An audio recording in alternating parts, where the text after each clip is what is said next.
In the 29th Jubilee, in the first week, in the beginning thereof, Arpachshad took to himself a wife, and her name was Rasu-Eha, the daughter of Susan, the daughter of Elam, and she bore him a son in the 3rd year in this week, and he called his name Cainam. And the son grew, and his father taught him writing, and he went to seek for himself a place where he might seize a city. And he found a writing which former generations had carved on the rock, and he read what was thereon, and he transcribed it and sinned owing to it. For it contained the teaching of the watchers, in accordance with which they used to observe the omens of the sun and moon and stars in all the signs of heaven. And he wrote it down and said nothing regarding it, for he was afraid to speak to Noah about it, lest he should be angry with him on account of it. The book of Jubilees, chapter 8, verses 1 through 4. When our father Adam and mother Eve set out on their journey into the wilds east of Eden, what met them there? What unfolded along that road? Of course, we could say much in answer. We could say that Cain murdered Abel, that his blood cried out to God from the ground. We could say that Cain went on to build the first city named Enoch in an unknown land. We could say that Seth reinstituted the righteous line of God's people from Adam, and that his descendants began to call upon the name of the Lord. But we would be remiss if we did not say that somehow and somewhere along the line, a twisted and evil form of worship began to take shape and propagate through almost all of the peoples of the world in that time. For proof of this, we need look no further than Jude, who tells us of Enoch's prophecy of woe and destruction upon the ungodly and their ungodly deeds. And yet, even before Jude, as is our conviction, we see traces of this false counter-religion's formation in the early verses of Genesis 6, where fallen angels mate with human women to give birth to a tainted corruption of the line of man called the Nephilim. At any rate, we know that false worship took place before the flood, and we know that it was a motivating reason behind the waters of judgment which fell upon the earth. But what exactly was the nature of this dark religion, and how did it deceive so many so early on? There is an idea that the various pagan religions one sees suffusing the poetry and epic myth of the ancients is anything but a fabrication, anything but the mere inventions of dullards made up out of whole cloth to cope with things they didn't understand in nature. Instead, speaking loosely, it was in a sense true. Not capital T truth, of course. After all, poets have always been happy to take artistic license. But at the root of it, this idea says that the drama between gods and gods and gods and men that we read about in texts like Homer's Iliad and Odyssey, Hesiod's Theogony, the Epic of Gilgamesh, and the Kumarbi myth of Mesopotamia actually did happen in some form. The idea is that though the different authors who put all these stories to verse and eventually paper or stone may have altered details of what actually happened in time in order to fit with the ever-changing cultural moments in which they were transmitting them, the core shape of the myths, seeing as how they are common from culture to culture, are to some degree things that actually happened, things that actually witnessed by the common ancestors of all these different groups.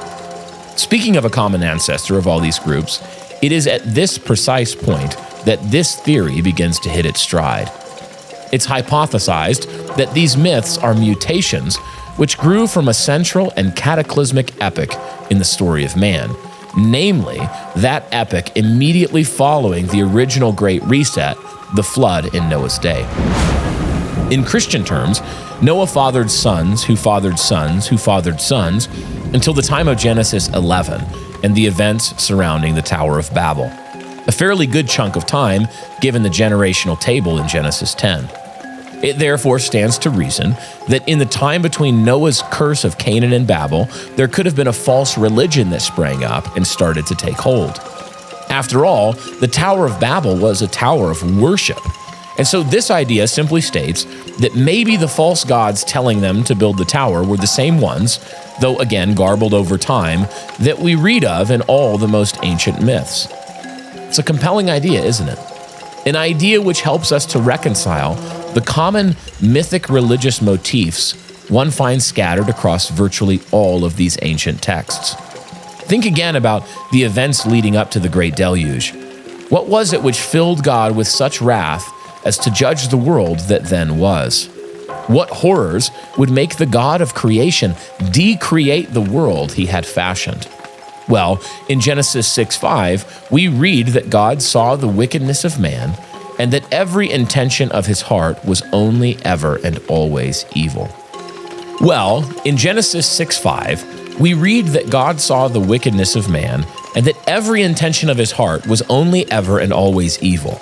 Think on that for a moment. What kinds of evil does God hate with perfect hatred? What stands at the very foundation of sin? Look at the Ten Commandments and you'll see. The whole first table is about proper worship. God hates the worship of false and fallen lesser gods. Doesn't it then make sense to say that one of the great evils polluting the earth was the widespread pagan worship of false gods by the very race God had created for his worship?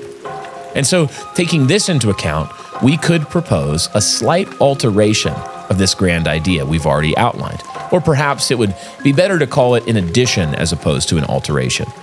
I will give my yes and amen to the plotline of false gods deceiving man after the flood and leading him to new forms of fallen worship. But I will also say that even then, the worship was not strictly new.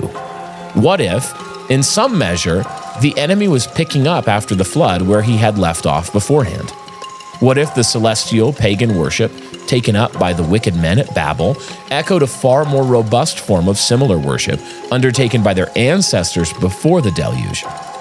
What if it's the same lies all the way down, from Helicon's western face across the summit to her eastern ramparts, spanning the time from Cain to Nimrod and even on down to our own day? And what if I told you that we have very good archaeological evidence to support this idea?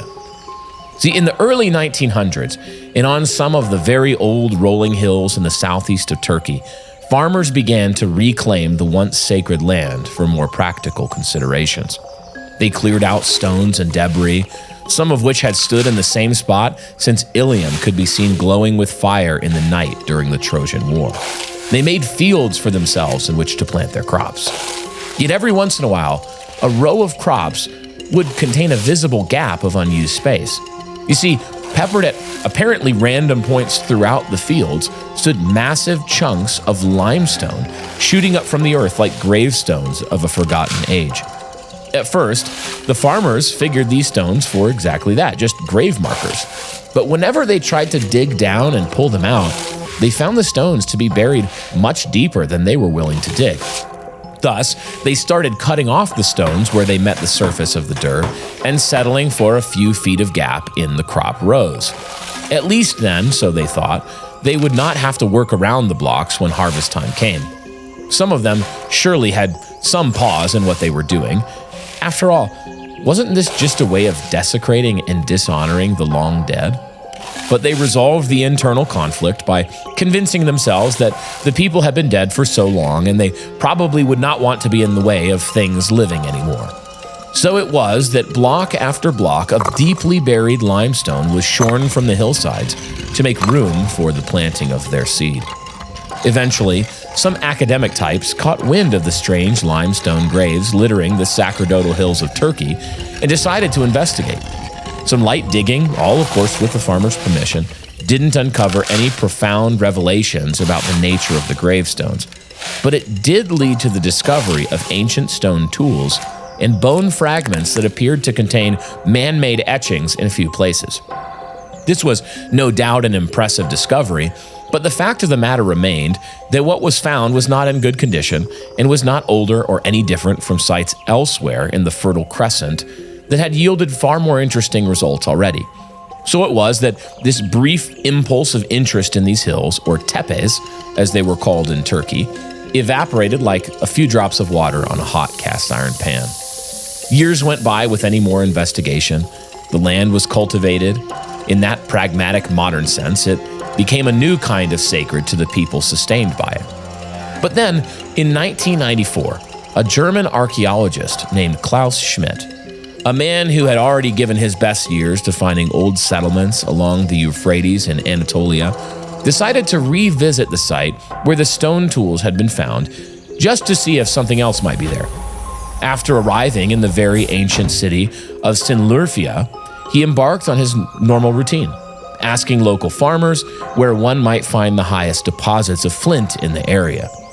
They all with one voice directed him to a hill due east of the small downtown, a hill called Göbekli Tepe. Schmidt made his way with a small team of local hired help and scientific aides to the hill, where they made arrangements with the farmer who tilled the land and began right away to dig. Schmidt and his team, like all those who had gone before them, were less interested in the tool fragments that were fairly easy to find and instead focused their efforts on solving the riddle of the limestone slabs themselves. The difference between the predecessors to the area and Schmidt, though, was that Schmidt was so familiar with the ancient ways of building in Anatolia that he alone figured these slabs to be something other than mere grave markers. He posited that they were likely the bones of some kind of megalithic structure.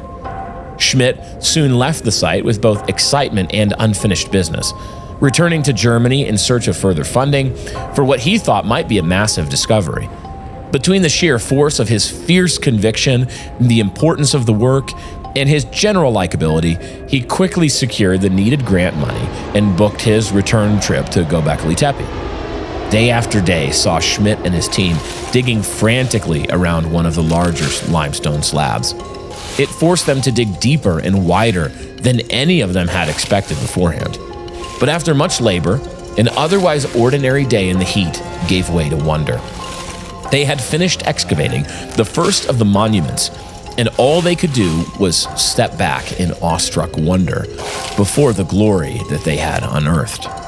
Before them stood an 18-foot tall, 16.5-ton column of solid limestone in the shape of a capital T. It was covered with etchings of animals, and in some places, it seemed, strange-looking people. Following the discovery, a mad rush of money and manpower poured into the otherwise forgotten region of the world. Soon enough, more and more pillars were unearthed, all of them huge, and most of them ornately decorated with precise reliefs and carvings and etchings of nature, the stars, man, and animals of all kinds. Soon, Schmidt's work became the epicenter of cutting-edge archaeology. There was only one problem. None of this was supposed to exist at all. The radiocarbon dating methods used on the megalithic network that soon became known simply as Göbekli Tepe indicated that the earliest, largest, and most intricately carved pillars were erected about 12,000 years ago. That's a full 7,000 years before Stonehenge was made and 6,000 years before the Great Pyramids. Now, of course, we know that there are issues with these dates and the efficacy of carbon dating in general, but consider the following illustration. Suppose you make a measuring rod that you say is a foot long, but in reality it's 2 feet long. This means that anything you measure will be incorrect if you trust your measuring stick to be 1 foot. However, just because the measuring stick is incapable of giving an objectively accurate measurement, it can still tell you true things about two distances relative to each other. For example, if you measured a field with the bad rod and it tells you that the field is 150 feet long, you know it's not actually 150 feet long. But if you measure the length of your house with the same measuring stick and it comes out to 20 feet, you at least know one thing with certainty: the field is longer than the side of your house. In the same way, though carbon dating is imprecise and untrustworthy as an objective measurement, it still does contain potential value in helping us understand relative time frames between the two things measured. Because of this, though we know by the biblical timeline that Göbekli Tepe is not 12,000 years old, we do know that it really is older than the pyramids, older than Stonehenge, much older. As the site was more fully excavated, the desire to understand what the different pillars meant and what the whole place was used for became paramount. Spread across over 64,000 square feet of excavated space, 3 primary stone ring enclosures house dozens of massive T-shaped limestone pillars, all situated around the circumference of the circular enclosures and pointing towards 2 much larger T-pillars in the center of each. Nearly all of these pillars, as has been said, contain intricate carvings of man, beast, or other types of symbols. Certainly some pillars have more carving than others, but they almost all have something. One curious thing is that the older pillars, for what has been discovered of Göbekli Tepe was apparently constructed over a period of over 1,000 years, contains the most detailed and well-preserved carvings, as if the founding generation had architectural and artistic skills that subsequent builders somehow lost. One thing that has surprised researchers is the relative lack of human or humanoid pictures at the site. To be sure, there are some humanoid images, which will be of interest to us in a moment, but it's mostly animalistic or astrological symbolism. But this conclusion may be deceiving in the face of one of Schmidt's most striking data points. See, many of the gigantic T-pillars have arms and legs attached into the vertical tall sections, indicating that they were supposed to be seen as humanoid figures themselves, with the horizontal upper section serving as the head and the lower portion the entire body. Keep that in mind because this idea of the pillars themselves representing human or humanoid figures will be important. As investigation into the site's intended use gained momentum, the eyes turned to the larger pair of pillars in the center of each circle. These pillars faced one another precisely, with space between them for 1 or maybe 2 people to stand abreast. They discovered that if one stood between the pillars and looked out to the far horizon, now remember the whole site is slightly elevated on a hillside, they would be looking directly through a bored-out limestone block on the far side of the enclosure. The circle bored through the stone was a window displaying the horizon through it. This finding caused researchers to wonder if the alignment of the enclosures might be far from accidental or arbitrary. As they enlisted the help of astronomers and tried to wind the clock back on the celestial field that would have shown itself to the ancients, they discovered that over the course of about 1,000 years, the enclosure followed the path of one star system, Cygnus. The entire development, displaying a level of technological advancement millennia before any archaeologist would have expected to see it, was a temple, a shrine to the gods of the stars. And while much more could be said, and almost certainly will be said, about all the strange and fascinating details of this place, the celestial liturgical aspect of it is really what drives the narrative and gives us clues as to how this odd place might line up with the non-materialist timeline of the world. For in the midst of the celestial worship and etchings depicting the signs and seasons, somehow important to the gods that were commemorated in this place, one pillar stands out as particularly foreboding. It's Pillar 43. Pillar 43 sits in one of the main enclosures just adjacent to the bored-out seeing stone, which pointed the viewer between the pillars towards Cygnus in the sky. On this pillar is an array of highly detailed images.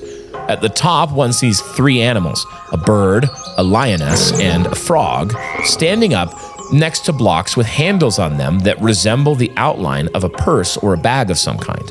Many believe these arched blocks represent sunsets and the animals represent zodiac signs in the stars. Below them is a line of piled chevrons that resemble water or stormy seas. Under the water is the appearance of a vulture's head, with a more humanoid body holding out an orb in its extended hand. To the right of the orb is another smaller vulture figure, and the profiles of 2 other long-legged birds. On the lower section of the pillar, there is just as much activity. A scorpion stands out as the centerpiece, which many take to indicate the Scorpio constellation. Next to the Scorpio outline is a humanoid figure that is without its head. Finally, at the bottom of the pillar, there is a figure as of another bird's head and neck. The deeper meaning of this pillar in relation to the others near it is evident from just how much work went into this message, for that is certainly what it is, message. Studies have concluded that religions of antiquity frequently associated the human soul with the head and the body with, well, the body, thus implying that the headless humanoid on the pillar is representative of a man or many men who have died. The outline of Scorpio being below the T-cross on the upper half of the pillar, mixed with the vulture figure being above the T-cross, indicates this pillar is also a celestial date. The reason for believing this is twofold. First, the vulture figure, despite having human characteristics, is also a perfect outline of the Cygnus constellation, the constellation apparently at the center of all of this worship. And two, because between the scorpion and the vulture, there is a thick line relieved from the stone. This line could correspond to the Great Rift in the Milky Way, which would have been clearly visible in every night sky in those days. When we take these things into account, while remembering the water imagery around the zodiac signs at the top of the pillar, an incredible possibility emerges. If we grant that these propositions are true for a moment, that Pillar 43 really does show some sort of celestial date involved in the Cygnus worship mixed with swarming waters and the imagery of man dying and his soul departing to be with Cygnus in the sky, then one may not be crazy to infer that Pillar 43 is an ancient prophecy. Specifically, Pillar 43 is thought to be an ancient prophecy for a massive flood that would someday come and swallow up the land. There is one additional detail that we have thus far not mentioned that also lends some credence to this idea. You see, when they were unearthing Göbekli Tepe, they continuously encountered sections of soil that didn't fit. In fact, they were not really soil at all. Most of the excavation was the excavation not of dirt, but of loose rock that had been compacted heavily over time. The conclusion was clear. Göbekli Tepe had been buried on purpose.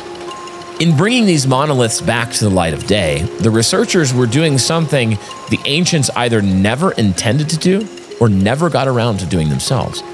They had buried the place themselves, and they had also failed to ever resurrect it.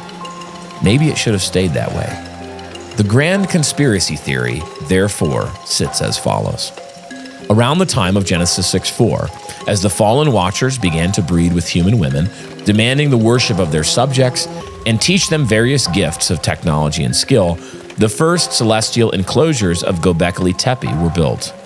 Being in the Anti-diluvian world, this would ensure that its age would measure far further back than any other man-made thing we have. As the watchers and their stars were worshipped more and more, culminating in ancient fertility cults whose phallic symbols can be found all over Göbekli Tepe, men like Enoch began to prophesy about the coming judgment. As the fallen gods grew even more malevolent and their Nephilim children became more brutal in their rule, the skill portrayed in sites like Göbekli Tepe started to wane until generations just before the floodwaters could only hope to produce the things as great as their ancestors. Yet the lie continued and the degeneracy grew. Eventually, whether by the word spread of Noah or the portents of judgment given before him by Enoch and his sons, Pillar 43 was made to warn future generations of when the wrath would come so they could be ready. All the while, those new generations would build new enclosures to follow their god Cygnus around the night sky. Eventually, the time came. Perhaps it was when the rains began to fall, perhaps somehow before. Either way, in a rush of effort, all the people buried Göbekli Tepe to protect it from the coming destruction. Of course, they succeeded, but perhaps they did too good at the job, since nobody ever found it again. Or did they? If we grant any credibility at all to the book of Jubilees cited there at the beginning of this cold open, which we know is a big assumption, and we'll talk more about that later, but if we do, then the passage we read to begin the show might be true, or at least some garbled version of the truth. Maybe Arpachshad, Noah's grandson, did have a son named Kainan. Maybe he did, in a spirit of rebellion or for some different reason, go into distant lands to find a city for himself. Maybe he stumbled upon some semi-exposed remains of Göbekli Tepe. Maybe he knew it for the demonic doctrine that it was. After all, it says he learned the worship of the stars from what he found carved in the rock. Maybe he gave in to the temptation and ensured these wicked ways of worship would endure after the flood. Maybe Noah or Shem eventually found out. Maybe they went and destroyed or covered up what little remained to try and stop the spread of this new lie. And maybe it rested like that for thousands more years before Klaus Schmidt found it and brought all of this ancient worship of the starry host and the watchers back from the grave by mistake. Regardless of his own beliefs, he has unearthed powers beyond his reckoning. As Aslan says, you have appealed to Tash you shall go. And far more than just the earth and air around this plot of hillside in Turkey has changed since Schmidt made his discovery. The ownership of the land itself has also shifted hands. Where before, Schmidt had leased the rights to dig from a family which had owned the farm for generations before him, it appears now they've sold it entirely. To whom, you might ask? Well, believe it or not, to a group with strong ties to the World Economic Forum. You heard that right. Members of the World Economic Forum think it's worth placing their money and effort behind raising up the place of celestial worship from potentially before the waters of the flood even came. Go figure. Myth is history. The world is far stranger a place than you or I probably think. And Göbekli Tepe is just the tip of the iceberg. All around the world, even in places next to Göbekli Tepe, there are places being found that throw the widely held secular archaeological timeline out of the proverbial window. And what is found is far more than settlements and pottery, but places of worship. Giant humanoid figures, serpentine faces in sacrificial pits, maps of the stars, and windows to old gods in the sky. Oh, and just one last thing in case you think the possibility of Noah's grandson finding Göbekli Tepe is completely stupid. The Bible says that the ark landed somewhere on the mountains of Ararat. Those mountains are not a very long range, and they reach their easternmost point on the tallest mountain of the spine, Mount Ararat. Now, whether the ark is somewhere on that particular mountain or on one of its little brothers is mainly beside the point. What matters is that those mountains, the place where Noah and his family began to rebuild the world, and the place where Kainam may have set out from to find himself a city, is a mere 300 miles from Göbekli Tepe.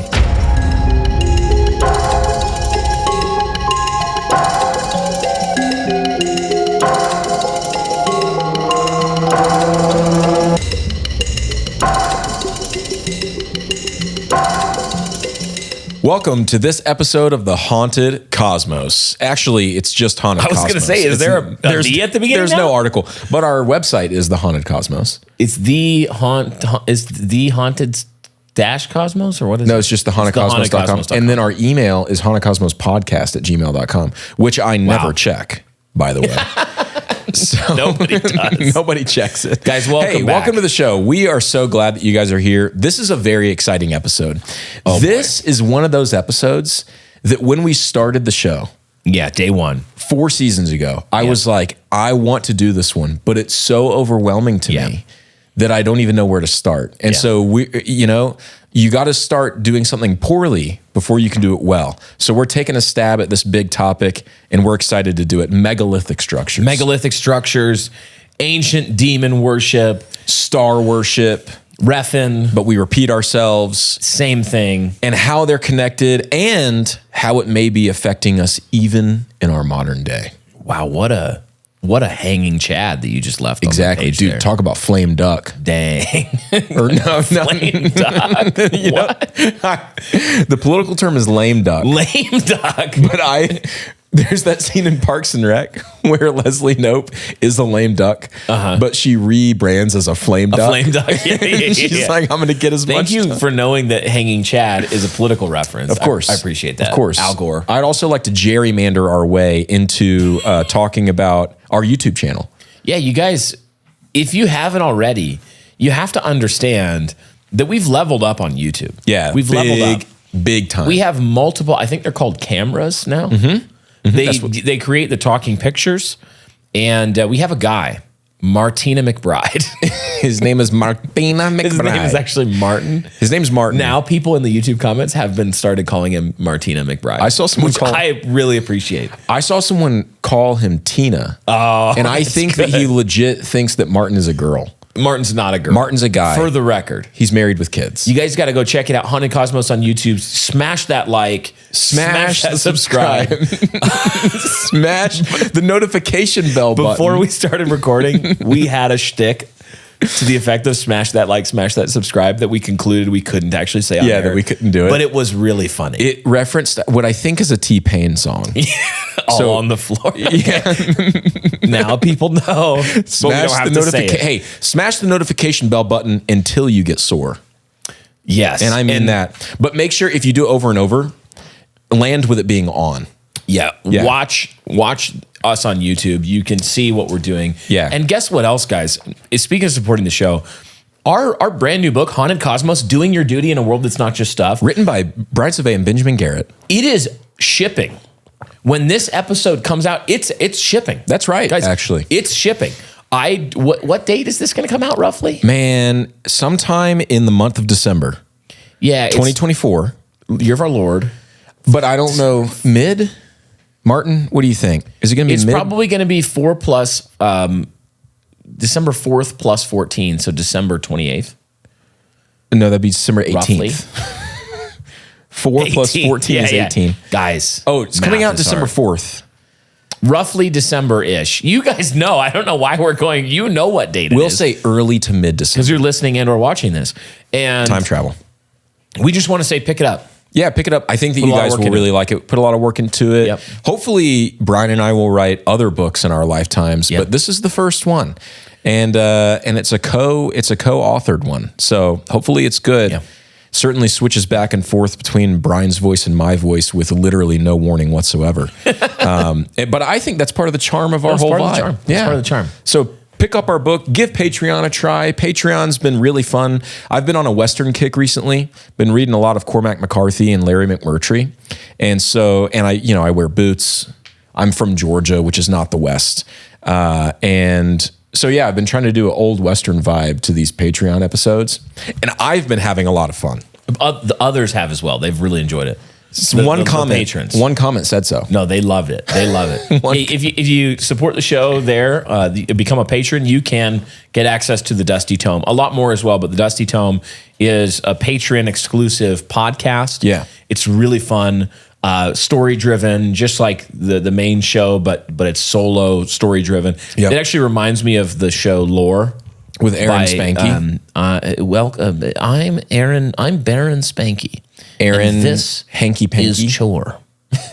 we actually vowed in season 1 we would make a different version of that joke every episode, and we forgot for like 30 episodes until now. Yeah. Dang it. Well, it's kind of like that. No better time to start again than right now. So let's talk about Gobekli Tepe. Let's talk about megaliths. And maybe make this a little bit more layman's terms, a little bit clearer. This meta theory that we're describing here about the relationship between myth and history and the biblical account, and on up into our present day. Yeah. To make sure people really understand what we're laying out as a theory. It's something that we've touched on before, but the megalithic tie-in, the megaliths being these ancient structures, these large ancient structures that are often related to worship. The megaliths really give us, they are the primary archaeological artifact that we can look to that exists still today to understand sort of this theory and how it relates to the world. Yeah, so there's a lot of themes going on here. There's ancient technology with trying to figure out how they even made these structures in the first place, which is really fascinating.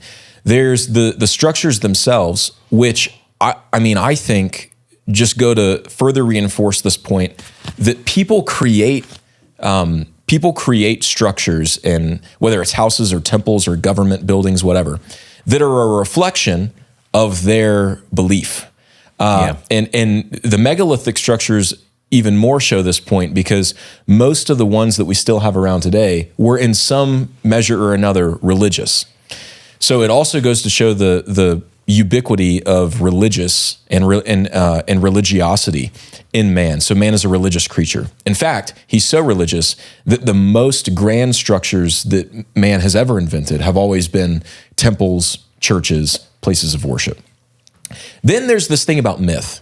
The reason that the myth is important is because myths like, Homer's myths, Hesiod's myths, Virgil even, and then the Eastern myths, they give us this view of the world that's inhabited by a pantheon of gods. Now, the pantheon of gods are wicked.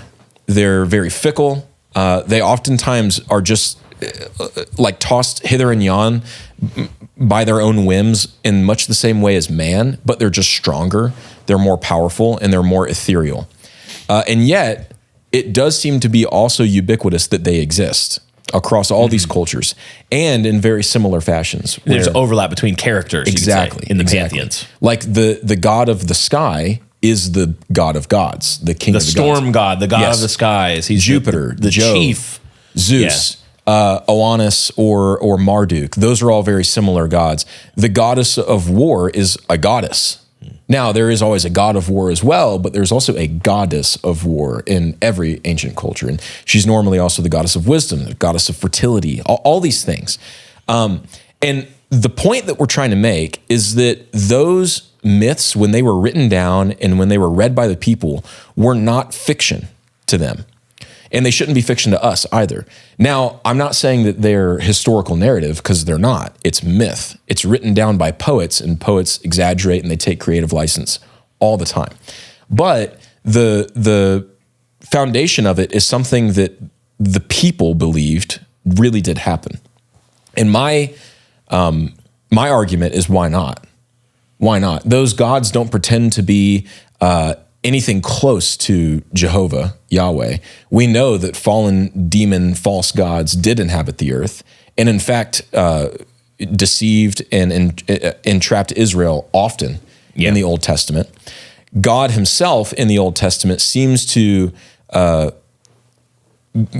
give reasons for us to think that these other false gods are actually real, not just wastes of time, but that they actually are real. They do have malevolent power, and you should do everything you can to avoid them and not fall into their sway. And so the whole thing comes back to when we look at ancient myths, when we look at the Iliad or something like that, we should see a body of work that's the pathos and the ethos of an entire people, the ancient Greeks. And it always comes back to the gods.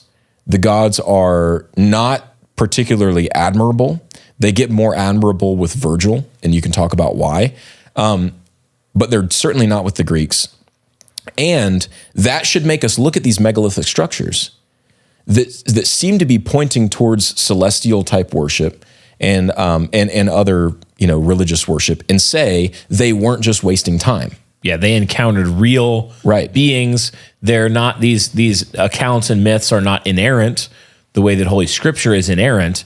They're riddled with exaggerations, with mythologizing of events, with what we could call even propaganda, and all the sorts of things you'd expect for fallen, sinful creatures, especially these spiritual, immensely powerful spiritual creatures. All the things that you'd expect to come from their words and from their teaching. Mm-hmm. It would be an admixture of truth and lies, intended to manipulate the image bearer away from the worship of God towards the worship of themselves. And we even see a really good example of this in Scripture with the building of the Tower of Babel, where the Tower of Babel wasn't just like the Burj Khalifa ancient version, and God was mad at them for how tall it was. No, it was the Tower of Babel was a ziggurat, and ziggurats are temples. And so at the top, there is a gate of heaven. That's what Babel meant, the gateway to heaven. And they were going to worship these false gods and hopefully usurp the throne of the one true living God. And so they were in rebellion, but it wasn't just like a rebellion by building something tall. It was a rebellion by building something spiritual. So there was a connection. One example of how you can read this in myth is if you read Virgil's Aeneid. You come in book 3 to this account of Aeneas going to the island of Delos, and he climbs up a hill to Apollo's temple. And he is inquiring of Apollo as to where his people need to go and settle. And it says that the earth shook and Apollo's voice rang out of the temple and told him, you need to go to the land of Dardanus. And I read that and I think, okay, it's poetry. Like, we have to always keep that in the back of our head. But why not? Like, there's nothing that says in an ancient world, especially if the Trojan War is a lingering memory from an antediluvian time that's then mythologized, there is nothing that should tell us that is immediately false. Now, it may not have happened. The point I'm trying to make, though, is that those temples meant something to those people. And what if one of the things that they meant were very real communion with fallen false gods? And so if that is true, big if, totally admit that, but if that is true, as we're digging up these megalithic structures today in modern day and looking at them, we need to stop thinking of them as like, oh, look at these silly little building projects that the ancients were embarking on. And what we need to start looking at is, what was the deception that was actually behind this? Because it was very powerful. They were able to build this big thing. And are we at risk of falling into any similar deceptions? Mm-hmm. Could this be an attempt, even though, the prince of the power of the air cannot deceive the nations anymore? Could this be an attempt at deception of individual souls once again, back to this religion that needs to be buried and done away with for forever? Yeah, just because the heavenly hierarchy and with the judgment of the gods, with the death, burial, resurrection, and enthronement of Christ, there really has been a remapping of the celestial world in its potency, and now they're being conquered. The old gods are being displaced by the advancement of the gospel.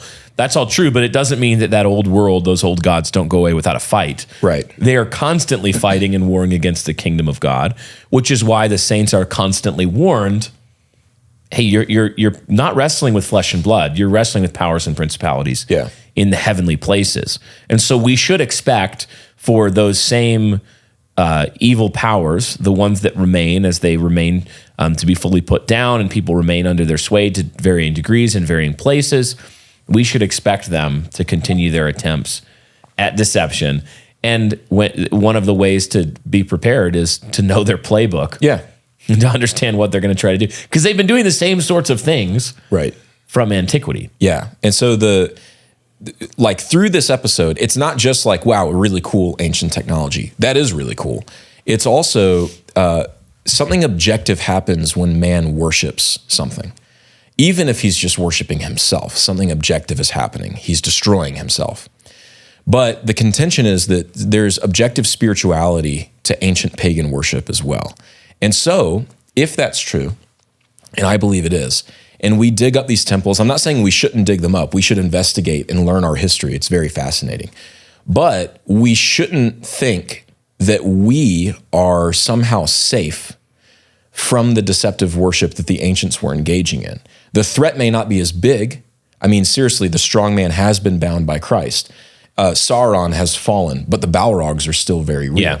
And so we need to just keep ourselves on guard and not think that we're somehow just anachronistically like insulated against the threat of the demonic, especially when we go to the places where their power was most specifically worshipped and adored and called upon.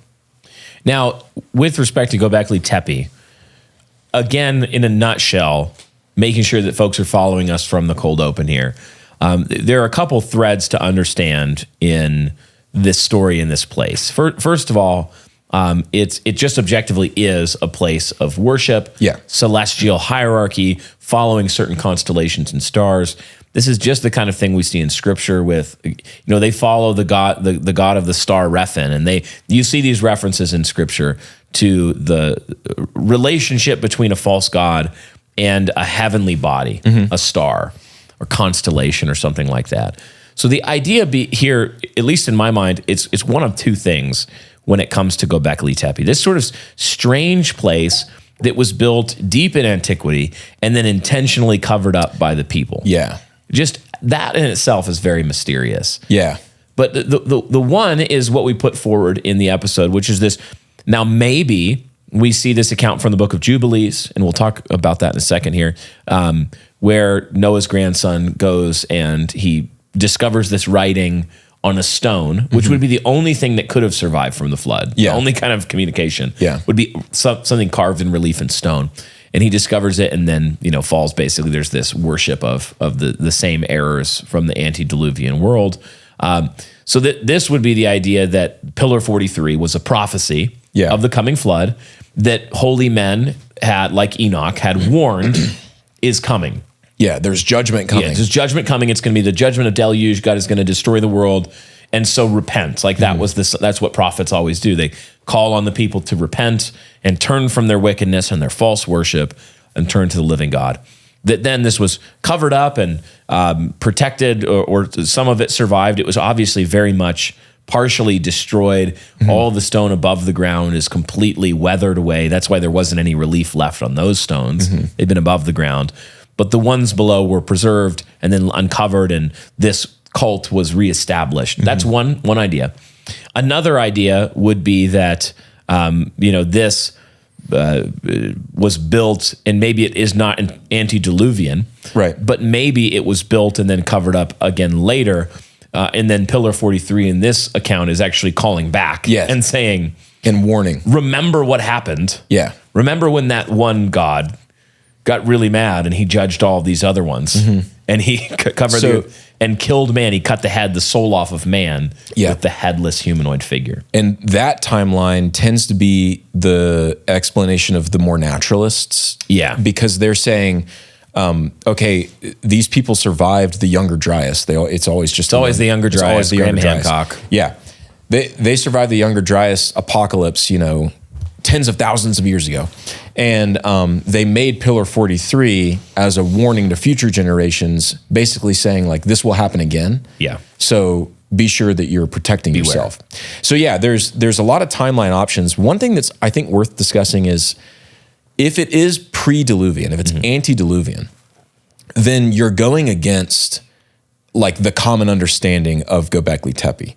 Yeah. The common understanding is that it's 12,000 years old, 11,600 The years Younger old. Dryas is 11,500 years ago. Something like in that. this secular time. Yeah, or 12 and a half or something like that, yeah. Now, I don't think that the earth is even that old at all. Yeah. I think that creation is younger than that. But the thing is, even if it was like after the Younger Dryas, you could still have this, this explanation track. The thing that is hard to describe in my head or hard to explain is why it was buried, why it was intentionally buried, unless it was like, oh, there's judgment that happens at Babel, and then they start to experience some kind of localized judgment when they move from Babel up into Turkey and build Göbekli Tepe, and so they bury it or something. Maybe there's repentance. That would have been cool. The thing that I have an easier time conceptualizing is that it was before the flood, and that's part of why we see a degradation in ability. Like the earlier pillars are actually more intricate and more well done than the newer pillars. And then it was intentionally buried, which you have to admit at that point that you're going against the general understanding of the timeline. But I'm cool doing that. I don't really mind. And then afterwards, the section that we read from the book of Jubilees could be a sort of mythologizing idea that has some grain of truth because like I think it would have been uncovered eventually. And so someone comes from the mountains of Ararat, whether it's Noah's grandson or whatever, and he goes and he sees some of it. Now, you could say he saw it and he's the one that buried it. He actually didn't sin by it. It's not infallible scripture, the book of Jubilees, so he could have just buried it. Or he does sin by it. Noah finds out, and Noah's like, absolutely not. We're putting an end to this. Yeah, both of those scenarios make sense. Yeah, they totally make sense. Yeah, you just have to accept that the intelligentsia doesn't think that it was buried before a cataclysmic flood. It's fascinating to me, this idea that that post-diluvian man rediscovers some of these ancient cultic worship practices from the artifacts of the antediluvian age. And attempts to resurrect them or even suppress them depending on their righteousness or unrighteousness. With respect to the book of Jubilees, just so everyone's tracking, the book of Jubilees is probably written around the 2nd century BC. Yeah. So prior to Christ, during this intertestamental period of 400 or so years. Second Temple Judaism. Yeah, Second Temple Judaism. And in this period, we have a lot of writing that is extremely fanciful and that mythologizes or otherwise aims to flesh out the ancient narrative. Yeah. So it goes through, some of them parallel parts of the Pentateuch and branch off and attempt to explain various aspects that are not explained in detail in the Pentateuch. And there's lots of writings from this time. Yeah. The Book of Enoch is the Book of Enoch is one we've discussed before. That these are all writings that we would grade as they're important to understand just what people thought at that time. So these would have been very popular ideas of Second Temple Jews and their understanding of history. That's one reason they're important. Yeah, something like the Book of Jubilees or something like the Book of Enoch even is it's Second Temple Israel's version of the Aeneid. Right. It's written around the same time, more or less. Virgil wrote later. But it's a collection of a people's idea of the details of what happened. They're telling their story. Yeah, exactly. So it is myth, like there's no question about it. So it has to be taken with that grain of salt that comes with myth. But it's founded in at least something that the people thought like, yeah, this is what happened. Or basically what happened. And it can give us insights into some of their understanding of texts like Genesis 6, where there was a clearly majority idea of Genesis 6 of what we'd call the supernatural view, that it's not describing just the righteous line of Seth intermarrying with unrighteous line, but it's actually describing a supernatural intermingling of angelic beings with the daughters of men. Yeah. So it's useful for that as well. We don't consider it canon, these writings to be canon. The Eastern Orthodox Church is the only church I'm aware of that considers the Book of Jubilees. I think it's just the Oriental Orthodox. Is that what it is? Oriental? Not. I said Eastern. I meant Oriental. And then the Ethiopian Orthodox accepts Enoch. Accepts Enoch. Yeah. So there's a handful that would accept some of these books, but our position isn't that they're infallible. Right. Our position isn't that even the majority of them are true, but that they do accurately transcribe some streams of popular understanding of these things. But that they also, in a similar way to the other ancient mythologies we're talking about, give somewhat garbled or somewhat mythologized retellings of some events that actually are rooted in historical fact or in things that really did happen, just not authoritatively or infallibly handed down. So you do have passages like where Paul is warning against following Jewish myths and fables and things like that. You need to take warning of and say, we interrogate these things through the light of Scripture. We interrogate these things that way. We don't receive them as inerrant or anything. But that also doesn't mean that there's no use or truth to them whatsoever. Yeah. Paul even quoted a Cretan prophet, a Cretan poet of their own, and said, that guy was telling the truth here. That was correct. Yeah. So not to get deep into the intertestamental literature, that sort of thing, but just so you're tracking, we open the show with a quote from the Book of Jubilees, what that is, why we're quoting it. Yeah. And you even hear from our discussion of it, it's like, well, maybe this could have happened, or this is an attempt at retelling some fragment that actually took place in this other way, but it's a mythologizing. Yeah, and I actually heard that text from Jubilees quoted by the Ninjas Are Butterflies people. And I don't know what their names are. Sorry. I actually don't either. But anyway, one of the guys was talking about it, and he was trying to connect it to Göbekli Tepe, and I was like, that is really interesting. It's a really fascinating idea. Hey guys, if you want to hang out or do something, we'd love to. We'd love to. The other thing that kind of helps shed light on Göbekli Tepe is this other site, Karahantepe. Now, did we mention that in the cold open? I don't think we did. I honestly don't remember. No. So Karahantepe is, for a while, they found it after Göbekli Tepe, just a little bit away. For the longest time, they thought it was older, even older than Göbekli Tepe, which is already this really old site. It turns out it's not older. It's a few centuries younger, I guess, than Göbekli Tepe. But one of the things that's interesting about it is it's not like a temple place.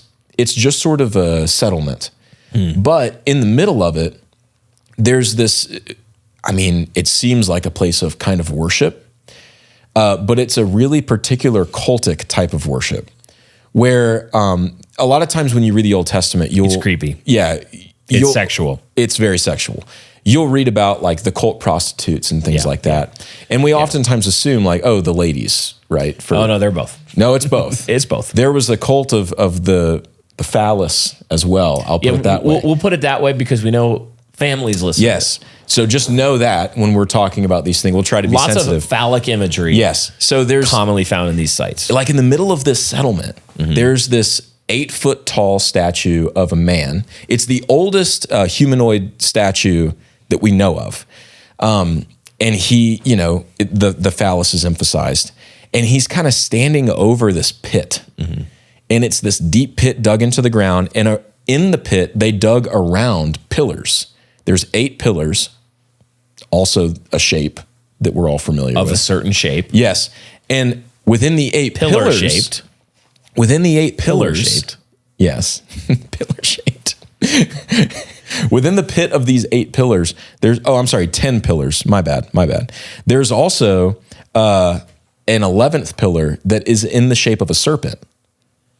So there's this like male phallic cult imagery going on. And then there's this serpent in the midst of it. And then over on the side of the pit, Brian, what is there? You're going to tell us, but I'm just going to make the joke that can you imagine being the guy whose job it is to carve these? And then people are like, hey, I want to date your daughter. Oh, what do you do for a living, son? You know that statue downtown? I'm an artist. I mean, that's like Michelangelo. Yeah. Like, what are you doing? Chipping away. It's like, I'm just saying. Go ahead. Might have to cut that out. Keep going. Well, big news, guys. After several weeks of delays in editing, a week of weather delays where our whole shipment spent a week in Pocatello, Idaho, Haunted Cosmos, doing your duty in a world that's not just stuff, is here. Luckily, we had many pallets to unload, but we also had an enormous army of child labor with St. Brendan's Classical Christian Academy to unload the books for us. So that's how we keep our prices competitive here at New Christendom Press. We hope that you go pick up the book at newchristendompress.com/cosmos. And hey, Christmas shipping is going to be cut off. You got to order the book by December 11th. Let's move the boxes. Ben, I'm trying to do an ad read. I carried a lot of them. Run the film. I carried a lot of them, right?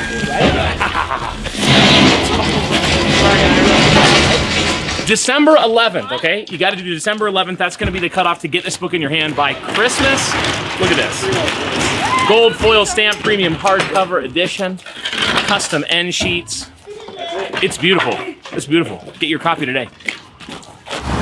So anyway, so there's this pit with these phallic-shaped pillars, and there's a serpent there. And then over on the side of the pit, there's this humanoid head that looks strange. Like you could say, oh, it's got slanted eyes. Like it almost looks serpentine or something like that.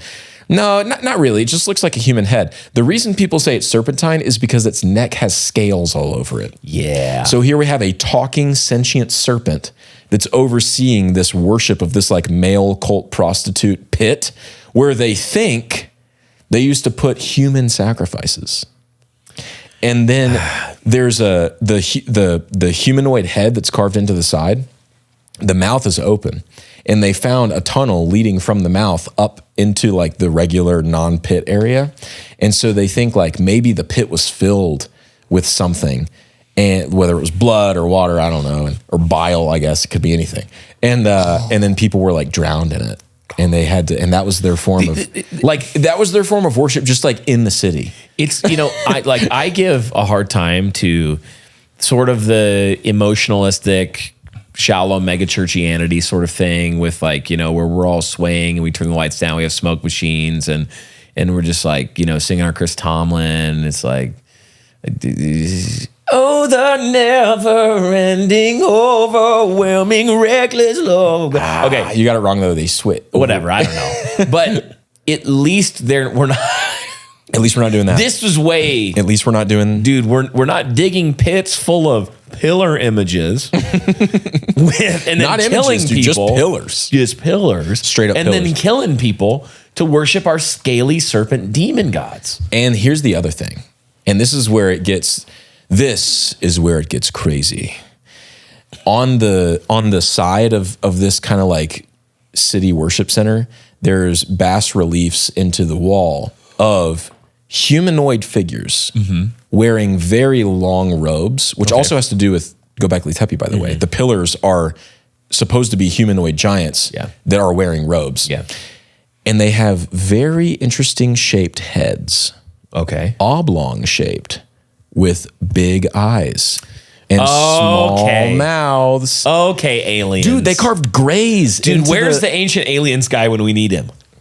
aliens? I'm sure people will just Photoshop my face. The thing is like demons, but yes. they pretend to be. They do the same thing. It is so weird though. Like that's so weird. It could be like a priestly figure with the robe.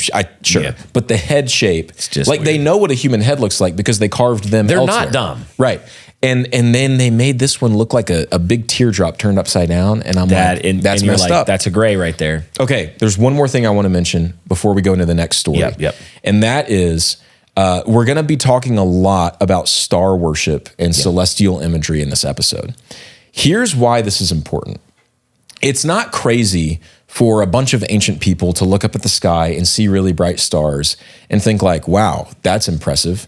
I might worship that. You know, like the sun is an obvious thing to think like, what is that? God put them as signs and seasons and like rulers in the heavenly sphere. They are rulers in their own sense, especially in the ancient world when we didn't have light pollution and you could see a vibrant sky. The Milky Way would have just been this absolutely electric, bright band across the sky. It really is it's music of the spheres. It's full of light, full of life. Yeah. Creator of the rolling spheres, ineffably sublime. Indeed. The potentate of time. Yeah. The potentate of time. But here's the odd thing, and this is where I keep going back to like some antediluvian form of this that was then corrupted after the flood. Every ancient culture, and I mean every ancient culture, had the same stars picked out for constellations. So the constellations were the same. Not only did they pick out the same sets of stars for constellations, they saw the constellations as the same things. Yeah, that's really strange. So Sirius, the constellation Sirius, was seen as a dog by the Greeks, by the Mesopotamians, by the Aztecs and the Mayans. And when you look at and the Native Americans, I mean, everybody. You can get it after the fact. You're like, oh, I could see how that could be a dog. But it's not like obvious. It doesn't have like a flopping tongue, you know? No, I mean, you could say like Orion's belt, like, okay, it's right there in a line. Sure, I get that. But that could just as easily be like a dagger. Million other things. It could be a sword. Yeah. But no, everyone's like, that's a belt. They're like, that's a belt on a warrior. Okay. So that should make us think like, okay, somewhere they all learned this together. Yeah. It could have been Babel. Well, it would have been Babel. But I think it also could have been carried over from before the flood. Yes, a recapitulation, rediscovery of ancient antediluvian demons. Some kind of memory of the myth of before the flood or whatever that was then, recapitulated is the right word, at Babel and then spread over the world. Yeah. And so this is a deception that's been going on from the very beginning. Yeah. That's the point. And I think with that, I'm going to start talking about. Yeah, tell us about one of my favorite esoteric, weird figures from recent history that hopefully some of you guys also agree is pretty dang fascinating. What's his name? His name is Nikola Tesla. Nikolaj.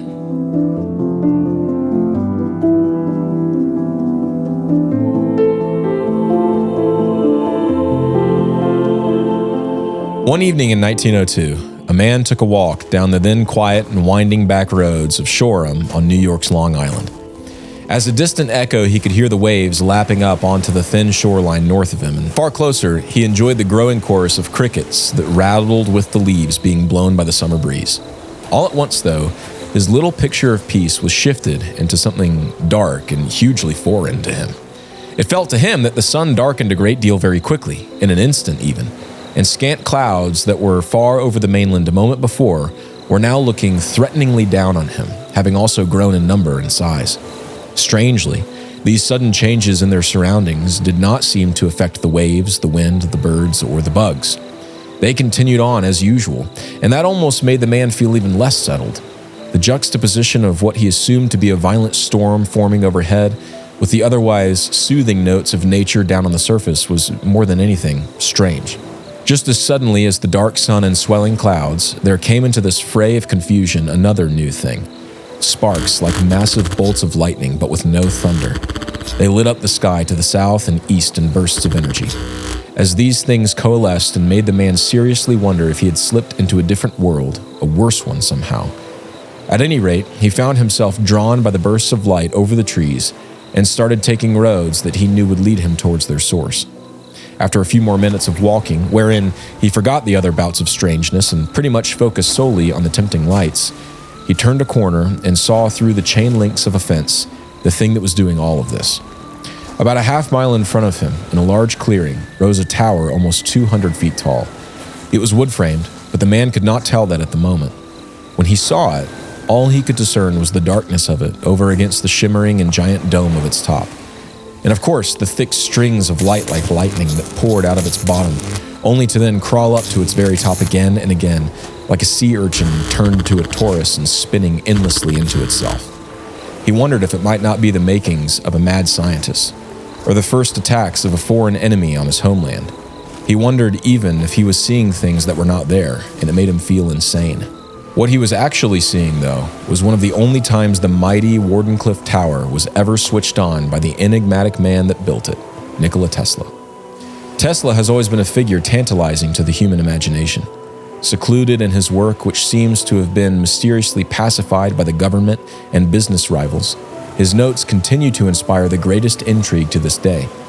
One of the notes that is most prevalent in Tesla's work is the idea that the Earth's surface and her ionosphere form two sides of what functionally behaves like a gigantic capacitor.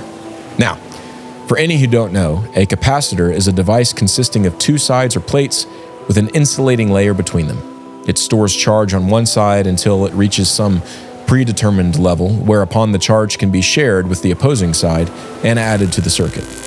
Hypothetically, if no insulating layer existed between the two plates, charge would flow freely within the capacitor, eventually arcing over to the opposing side.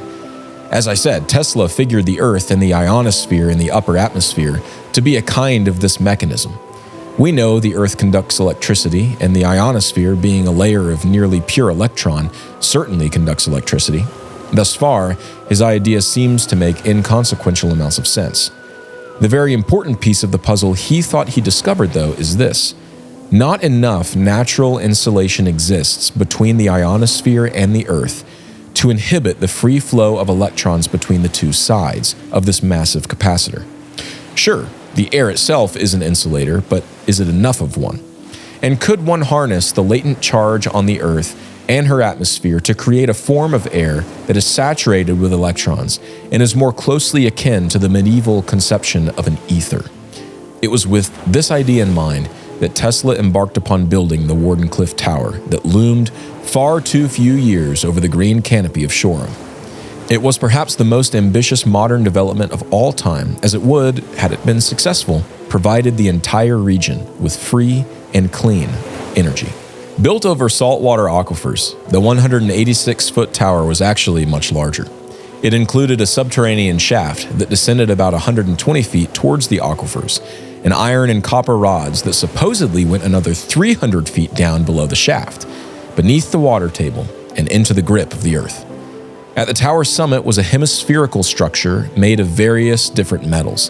A 5-foot diameter hole was drilled into the very top of this dome, which faced the sky. Ultraviolet rays were fitted into this hole, which would make a conductive path for electromagnetic radiation to travel into the atmosphere when turned on. The tower was meant to be initially turned on via a generator, but once it was serving as the bridge between the two sides of the earthen capacitor Tesla thought existed, it would be entirely self-sustaining. Of course, this all seems too good to be true, but it may not be. The reason Wardenclyffe Tower never got fully off the ground was not because of a lack of proof of concept, but because of a lack of funding. Tesla consistently reached out to men like Edison and J.P. Morgan for investment help, but the men consistently denied him.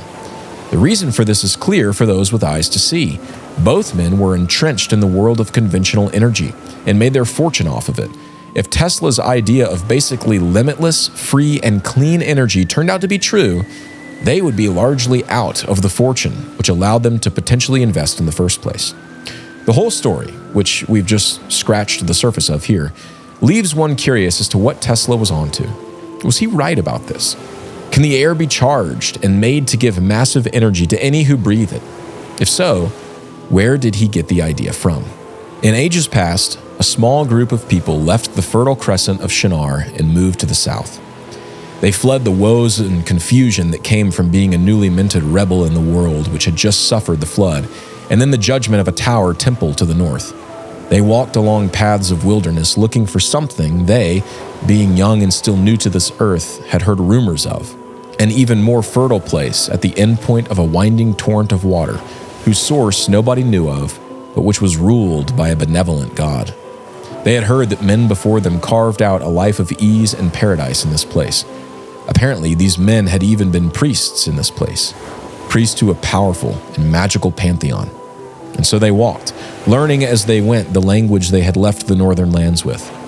They crossed oceans of sand and waste where they, the cursed descendants of Noah's cursed son, lost many of their company to monsters of darkness and thirst and hunger. They crossed far beneath what would rise as the mighty walls of Jericho, missing the Dead Sea and the fertile hills to the west.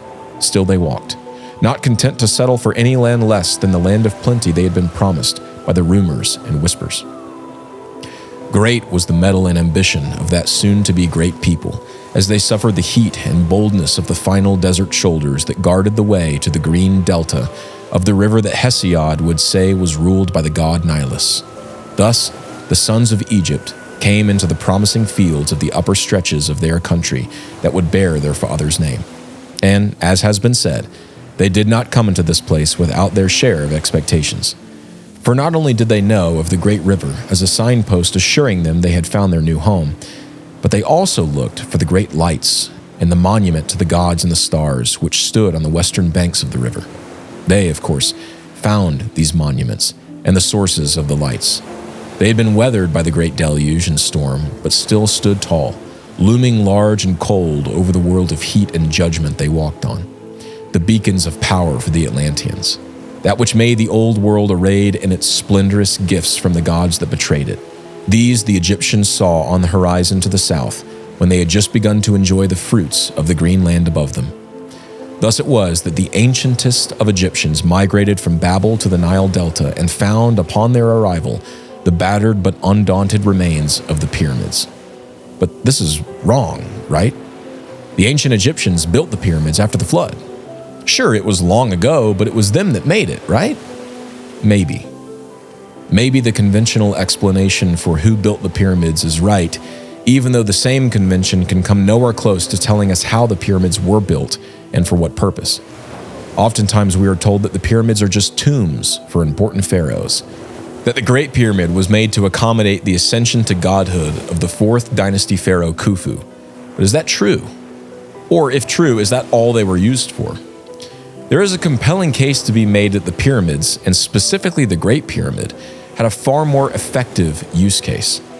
From the lack of any mummies that have ever been found in any pyramids, to the incredible precision of the measurements, the alignment, and resonance within the chambers, many are beginning to believe that the pyramids were temple monuments of worship to the celestial gods who helped to make them, and that as part of the gift of these gods to men, they actually served, bear with me here, as ancient power plants.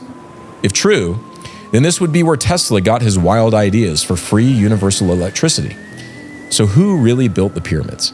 How did they do it? And what were they for?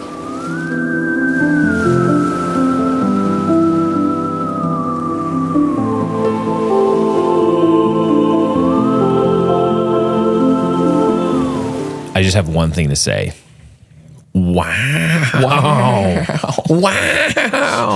love how it's Harry Potter. I was like, hey, Ben, we need you to write a story about the Great Pyramid of Giza, and it's all Nikola Tesla. Yeah, hey, Ben, we're doing a Megaliths episode. And the only part about... Here's the thing. It's going to be about megaliths. And the only you're like, part about great. Egypt is... It starts in 1902 with Nikola Tesla. Only part about Egypt is purely speculative. And like the most famous megalith in history gets like one paragraph after a lengthy introduction of Nikola Tesla. Here's the thing I want to know. Look, And this is a serious question. If the pyramids are a giant energy harnessing device, what are they doing? They charging their cars, their EVs? Maybe. What are they doing? They got hair dryers? Maybe. What are they doing? Some people think the Atlanteans Where are the plugs? could fly. Where are the plugs, Ben? Well, that's the thing. You don't need plugs because it's. Where are the plugs? So this is what how they plugging anything in, my guy? they didn't plug. This is what Tesla actually did in Colorado. On a smaller scale. I've seen the Prestige. Yeah, you've seen the Prestige. I mean, who hasn't seen the Prestige? I went to public school and seen the Prestige, so I'm pretty well read. Martin, have you seen the Prestige? If you, listener, haven't or viewer seen the Prestige, I will kill you. It's actually a tremendously good movie. Turn off this episode after you finish it completely, and then go watch the Prestige, and then come back, watch this episode After you've watched it 2 or 3 again. times. Yeah. Then you can go watch the Prestige. And then come back, watch this episode 2 or 3 again, more 2 times. or 3 more times per day till the next one comes out. Look, like, I'm not going to sit here and pretend to be an electrical engineer, okay? No. I was bad at circuits class. I come from a long line of one electrical engineer. But who? My father. Really? He's electrical? Yeah, he did his master's or his thesis on something to do with laser beams. Well, he should have done it on this. Missed opportunity. I really agree. I agree with you. The whole 100%. point is that it would have allowed them to power things like, I don't know, many things. Ovens. Other things. No, here's the flying cars. This is one of those. Can you take us through some more lights? Can you take us through some of the details here on, because I know you've got a bunch of nerdy things. So many notes. You're like looking through your notes. So many notes. No, because this idea is just so foreign to all of us. Yes. Okay. That I just want to know why anybody would ever think this. Here, I think what will be easiest to do is if I go into emergency explanation mode. I agree. And I actually just enhance. Yeah. Thank you. And I explain how the pyramid could be a power plant. Yeah. What do we think about that? I think that's exactly what I want to know. All right, Martin, if you could hold the applause until the end, I would appreciate that. Okay, thank you. Okay, so here's the thing about the pyramid. The piece that we normally see now is that kind of yellow limestone. You know what I mean? You know what I'm talking about? Bro, I was getting a drink of water, but I know what you're saying. You know what I'm talking about? I'm following you. Okay, so the yellow limestone is relatively neutral in charge. It doesn't have much electrical charge. Okay, so it's an insulator, kind of. Yeah. Now, the pyramid used to, though, be covered by another layer of smooth white limestone. We know this to be true. Why are you laughing? I really wanted to say it's very just like your mom. And I don't know why. I don't know why. My mom is Anglo. She has a very neutral charge. I wanted to say, just like your mom. But I'm a mature adult, so I didn't. So go So ahead. the pyramid is great, as in it's huge, just like your mom. My mother is a lovely woman. She is a lovely lady. She is very trim. She's petite. Yes. She's very trim. Yeah. Mrs. Sauvé. Thank you. If Take you're this listening, forgive me. But Take he this started back. it, to be fair. I just said that his mom had a neutral charge and was covered in All limestone. right. So I made it through point 1 of about 70. Okay, keep going. Okay. So keep going. the pyramid used to be covered on the outside by smooth white limestone that was of a different type and from a different place. Now, dude, I'm telling you, you have got to let me get it together. What? It wasn't that funny of a your mom joke. No, but the Neither joke I yours made in my nor head, mine.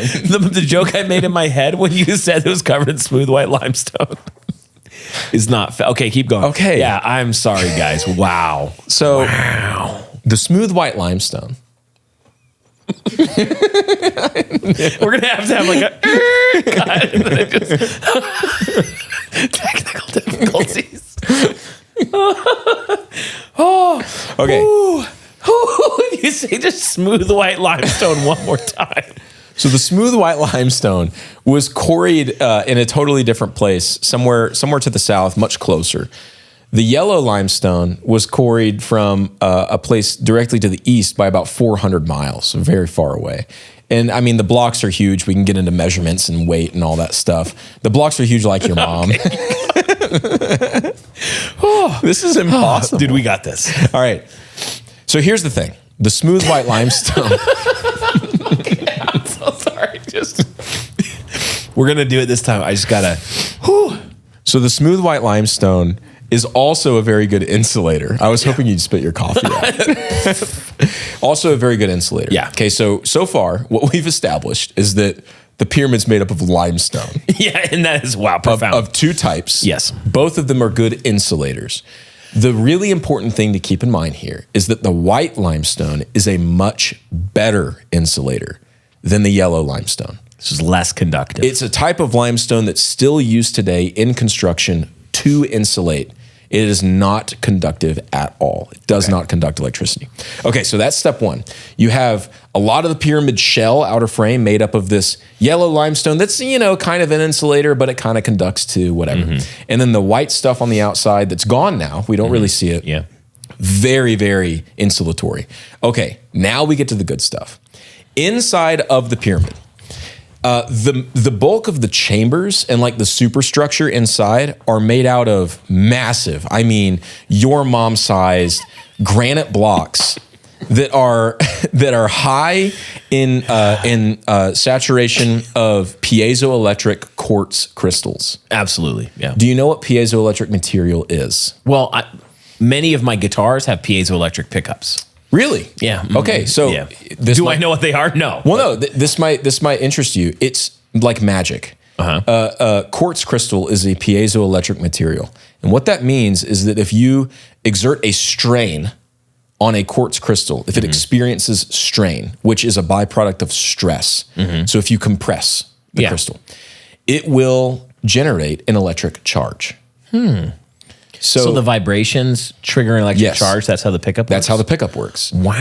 The same things happen. And those like long neck lighters, like grill lighters? Yeah. They use the switch that you press with the trigger is a quartz crystal. Oh, so watches. Yes, watches, exactly. That's how you can that's why quartz watches are a big deal.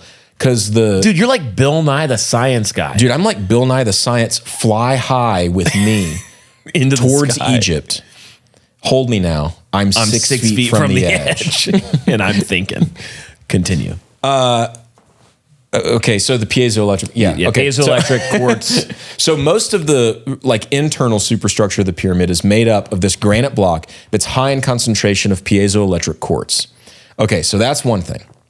The question is, why did they use that granite block? Yeah, why? There's no structural properties that would require it, and it was taken from very, very far away. It made it extremely difficult for them to build the pyramid. So they could have just used more limestone in this portion? If it was just a tomb, Instead, they used this other thing. Yeah. And part of why is because the chambers that they made inside are so big. And just like your mom, and with the big chambers, you need more strong structural supports. But they didn't need the big chambers for pharaohs and mummies. The big chambers are just empty rooms, or so you might think. Well, what if in addition to the pharaohs, they also wanted to bury your mom? Well, then they would have needed a really small room, because my mom is a very small, lovely lady. We're going to get canceled. Okay. 100%. Keep going. Okay. So here, I finally found the section that actually talks about this. So this means that inside the pyramid, there's a high concentration of material that if compressed or put under tension, will generate an electric charge. Okay. The granite will conduct electricity. Okay. Because of the piezoelectric crystals. The crystals. Now, under the Great Pyramid is a massive aquifer of water. And if you go deep enough, and the pyramid builders dug deep into the earth, so there's subterranean tunnels under the pyramid as well. And they made it so that they're just above the aquifers, so they can hear the echo of the water churning beneath the pyramid. Okay. And they let that resonant echo come up through the chamber, and then it goes up all through the pyramid. Okay, so now you start to have some resonant frequencies with sound, and it's bouncing off the wall. It's creating a very, very minimal but non-negligible amount of charge, so that the pyramid is now not neutral. Now, what if you tune some of these chambers to like 440 hertz and the note of F sharp? Exactly. Just off the top of my head, what if you were to do that? Okay, so they found, what's the actual name of it? Isn't it the Queen's Chamber? No, the King's Chamber has a... I thought both the King's and the Queen's Chambers were tuned to F sharp. No, the Queen's Chamber I don't believe is tuned. The King's Chamber is tuned. Because what's that word that hangs over the King's Chamber? The Helmholtz thing? The Helmholtz? It's like a Helmholtz resonator. Oh my goodness, where is this? I'm gonna Sacred be so, texts. Okay. Whatever. I can't. What Martin's going to do is he's going to make like a, and it's going to cut to when you find it. So take your time, King. Yeah. Hold on. I know that I wrote it in here. Guys, The Ham Holsteins. I was crying.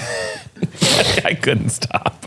The number of your mom references that we just made. We are 7 years old. People are gonna love it. There's going to be two types of people in this episode: people who think we're hilarious and people who are wrong. Okay. Here we go. It's got to be right. Oh, here we go. Okay. All right, I'm going to listen to you.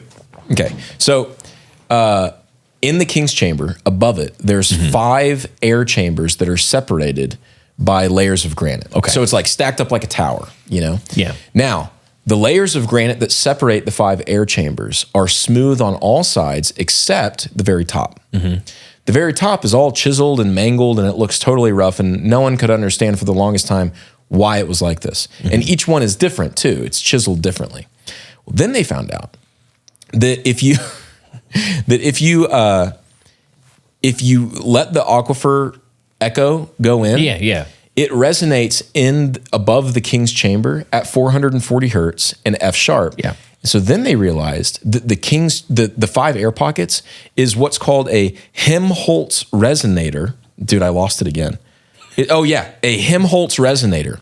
And this is like blowing into a bottle. Okay, yeah. So, you blow into an old Coke glass bottle.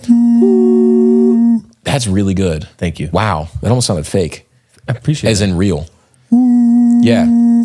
So that's what this thing is. And the reason that the tops are rough is because the tops are tuned. So they tuned them by chipping away at the rock as much as they needed. Which a luthier does with a guitar Exactly. top.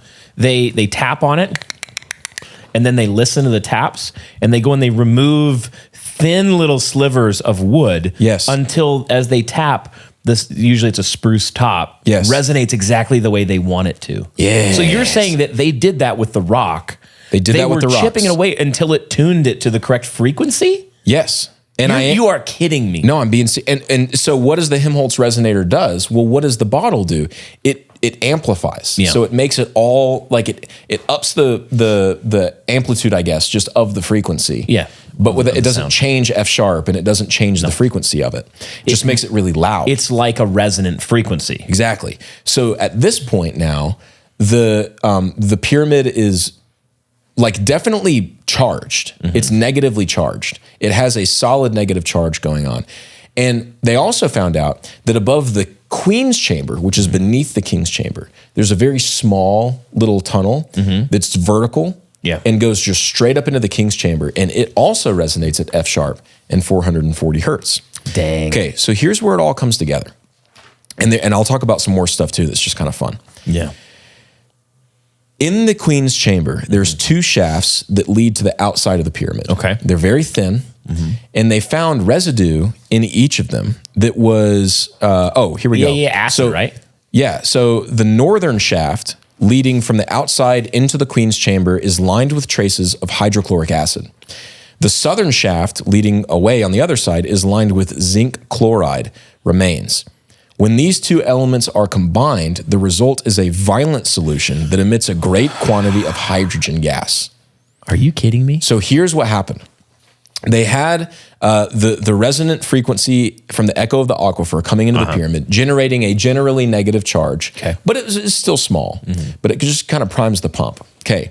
Then they were doing these chemical experiments in the queen's chamber with zinc chloride and hydrochloric acid, releasing massive amounts of hydrogen gas. Okay.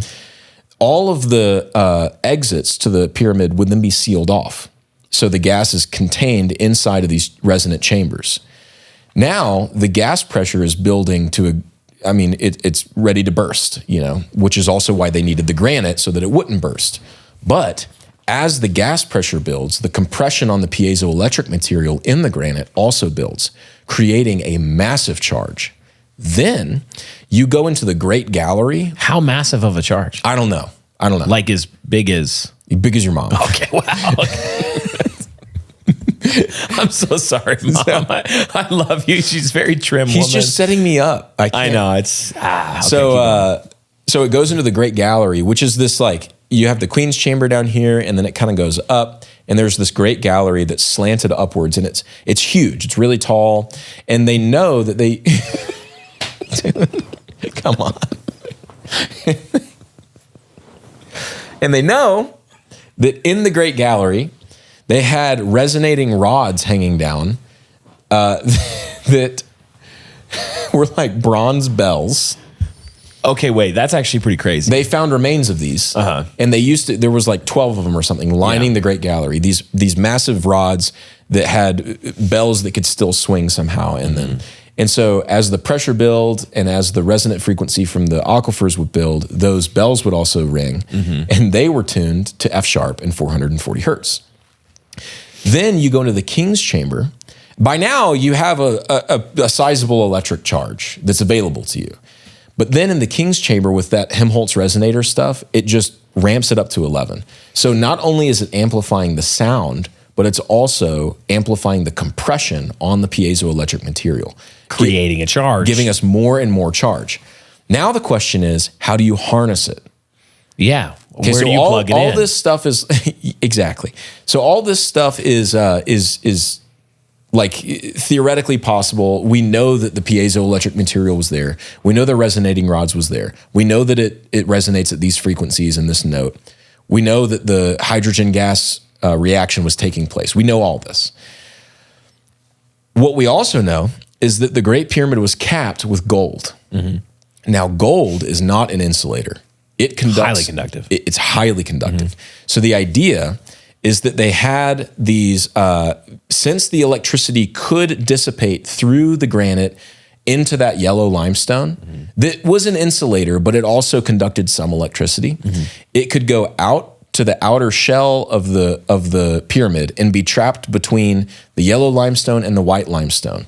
And if they had gold rods that were lining in between those two layers, it could conduct all of that charge up to the gold capstone at the top.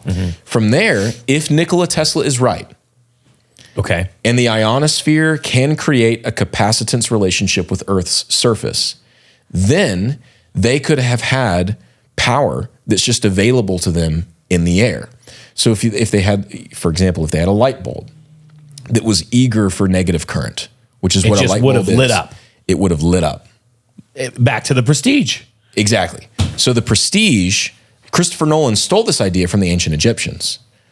Unbelievable. Who stole it from Nikola Tesla via time travel. Obviously. Yes. Because why else would you build a giant electricity machine in ancient Egypt unless you wanted to travel forward in time now to steal that idea in the first place from Nikola Tesla? So that's the idea behind the Egyptians finding the pyramids. Not only the pyramids, but also like the Sphinx, and trying to rebuild them and make them work again, because they had heard legends of this power that, you know, that the Anti-diluvian Egyptians had, or whatever they were called. And now the Great Pyramid shows signs of one of these chemical reactions with the hydrogen gas going wrong. And actually, there was an internal combustion in the Great Pyramid. Like the Hindenburg, which was full of hydrogen. Or a internal combustion engine, except it's supposed to happen there. Yeah, I guess Hindenburg, sure. Hindenburg was way better. Although the Mythbusters tested it, and it could have been the lining as well, not just the hydrogen. Of the Hindenburg? Yeah. I see. Anyway, so they think that I think that the post-Diluvian Egyptians tried to jumpstart the Great Pyramid, so to speak, and they failed, and so that's why we have this evidence of internal combustion. Oh, they tried to jumpstart it, but they didn't know how to do it right.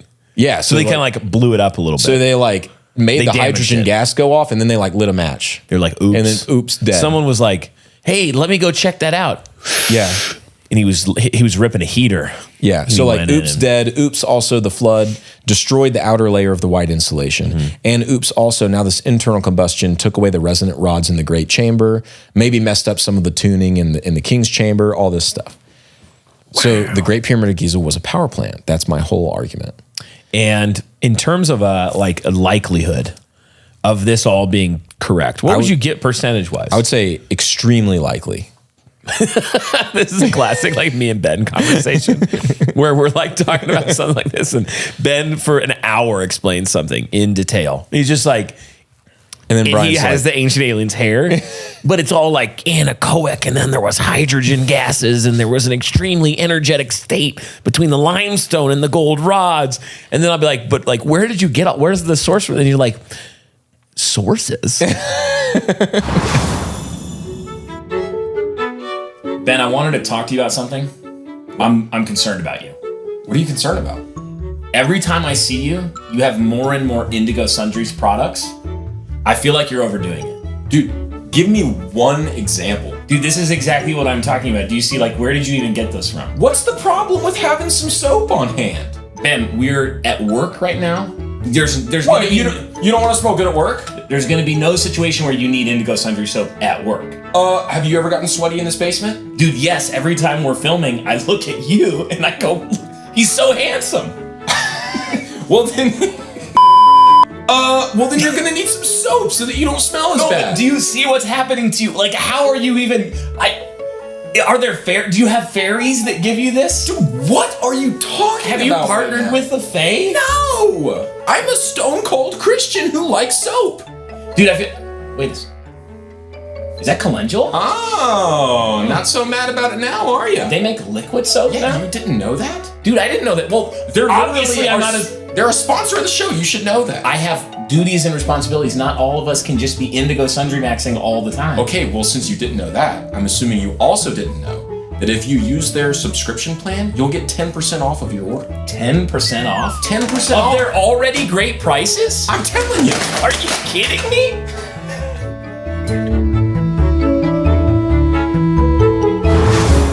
Someone said it. I Makes heard sense. this before. And it makes sense. Now, here's my question, though.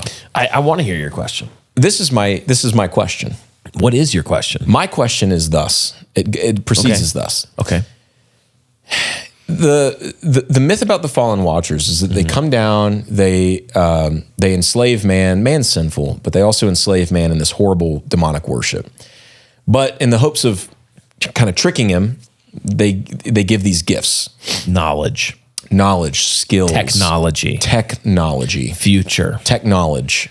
So the idea is that Tesla was onto this kind of old watcher technology. And so some people think that Nikola Tesla was in communion with demons, which is what allowed him to do this. Didn't like one of Donald Trump's forefathers take a significant number of his engineering papers from his estate upon Nikola Tesla's death? Well, yeah, so Never to be seen again. when Nikola Tesla died, he had some X number of boxes filled Like a with, huge number. yeah, like we'll say 40. Yeah. And I was going to say like 17,000. So No, I think- it's not 17. it was one guy. It was just a guy. It was like 40 boxes filled with his notes from all of his experiments and stuff like that. And 16 of them were immediately taken by the government on his death and have never been released to the public. And so only the remaining boxes have been released. There's still exciting stuff in there. Yeah. But everyone's like, why did they Well, take 16 boxes of his notes? We know the government. What can we rule out right away? We know the government would never, ever do us wrong. For example, let's say that someone comes up with the technology that could make a car run on water. Right. Okay, the government would never see that technology and kill that person. Would never do it. They would never make a scenario where that man, after warning everybody that he was going to be killed by the government, goes into a restaurant for a mysterious meeting and then runs out yelling, "They poisoned me," before falling dead of being poisoned. Right, right. They would never do that. So if you're watching, feds, we know that you would never do that. We know you wouldn't. You have never On done the list of things you would do, that's not one of them. it. Exactly. We're safe. So we can rule that out. We can absolutely. So the rule that. government must have just been trying to keep us safe. You know what? That's probably what it was. Maybe he had some weird ideas and they were like, no. Or maybe they dropped them. Maybe they just lost them. Filing error. Yeah, they could have. You know, like Lost the at tree sea. outside of Martin Luther King Jr., the hotel. Exactly. The branch just fell They off. were helping the investigation. Yeah, 100%. When they cut that tree down. My kind of thought with that is like, maybe not. Maybe Tesla wasn't communing with demons. I don't think he wasn't a Christian. He man. might have just been because like this is a period we have like Edison and Nikola Tesla, and The thing then is, there's he could this have just been whole smart. theory that like Tesla's technology was suppressed by this cabal with Thomas Edison and others and Thomas Edison friends with like Henry Ford. Yeah. So you got all this conglomeration that was saying, we're going to win so that we can profit. Therefore, we're going to suppress the technology. A tale as old as time. And now look, I like fossil fuels as much as the next guy. Yeah, let's be honest. Don't get me wrong. Yeah. I'm trying to make my carbon footprint as large as possible. But Good job. if we did have this kind of technology, it would seriously revolutionize the energy industry. I mean, it's like nuclear energy, except it's even more free and even more clean. And so it would make sense for big oil to not like it. Oh man, I mean, think about the democratization of power and profit if you had free energy. Yeah. And then the other thing is, what I don't think we should do is say, well, this technology is demonic because the ancient Egyptians used it. Nah. Instead, what I think we should do is say, maybe they were given the ideas by fallen watchers, sure. But Adam and Eve were going to eat the fruit eventually. It was, this is the reformed position that they would mature and then they would be given the fruit. And so it's not that like these ancient gifts and technologies that the watchers brought down are evil in themselves, but they were evil in the manner in which they were given and the timing in which they were given. Yeah. So I think that this type of thing could be one of those mysteries that God hid in the world and that it's man's job to discover. And this really takes us into the story of Stonehenge. Well, before you do that though, I do want to rattle off some more interesting facts about the Great Pyramid. Yeah, let's hear some more facts. Because some of this is really cool. Okay. Yeah.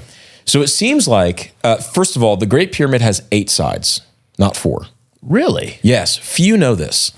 Each side is slightly concave and meets at a vertex in the middle. Really? So that it almost is star-shaped. It's subtle. It's very subtle, but you can see it on Google Earth if you look close. So there's 8 sides of it, which is very, very interesting because these 8 sides can only be seen by the naked eye on certain days from certain angles during equinoxes. So that's interesting. Really? That could be a coincidence, I guess, but it's not. Now, the other thing is that the builders seem to have known how big the Earth was. If you take the height of the pyramid and multiply it by 43,200, you get 3,938.685 miles, which is within 11 miles of the planet's polar radius. That's crazy. That's 99% accurate. Over 99%. Yeah, it's over. Yeah. If you take the pyramid's base and multiply it by the same constant, 43,200, you get 24,734.94 miles, which is over 99% accurate of the equatorial circumference of the world. Yeah, I was going to say equatorial circumference. Now, why 43,200? That's what I kept thinking. Like, well, they could have just divided these numbers and maybe it happened. It was happenstance. 43,200 is an important number because an equinox is when the day and night are the same lengths of time in the year. And how long are those days and nights? They're 43,200 seconds long, 200 seconds long. Wait, what? So an equinox, the length of day and night in an equinox are both 43,200 seconds long. Really? Yeah. What about 525,600 minutes? Where does that come in? That's how many minutes that you've worked here. Okay. It's actually not. No, it's but not. Go ahead. So I think that's really fascinating. It's the kind of thing where you just go, spooky. Yes. Yeah. And You can't definitively prove anything, but you just go, that's really spooky. No, there's a lot of these things with the pyramid. Like if you take more of those constants, like for I can't remember what it was, but it was one of the solstices, and you take the number of seconds in that day, it will, and you multiply it by the perimeter of the pyramid or something like that. It equates to the number of miles from here to the sun. 93 million. Yeah, 93 million light years. I'm kidding. And then there was another one from Earth to the moon as well. And then there was another one for the mass of the moon. Like, oh, okay. I thought you were going to say the mass of your mom. Dude. So there's all these like geometric, numerological, sacred geometric type things that have to do with the pyramid. That's very, very interesting. Someday we'll do an episode on sacred geometry. Yeah. They also line up with stars, and we all know this. They line up with Cygnus and things like that perfectly. But the one that I think could get lost on us that I actually want to emphasize is the fact that the pyramid is not a true pyramid. It is an 8-sided star. That is interesting to me because it's a celestial worship center that was supposed to also power this civilization on the Nile. Yeah, allegedly, but also factually. Now, I think from there, it's now safe to go into... I think we should go to a different continent. Yeah. A different climate. Dude. A different time. A time that hinges on these stones. I don't think they know where we're going yet, but with those teasers, I'm going to go ahead and take us into that. Stonehenge.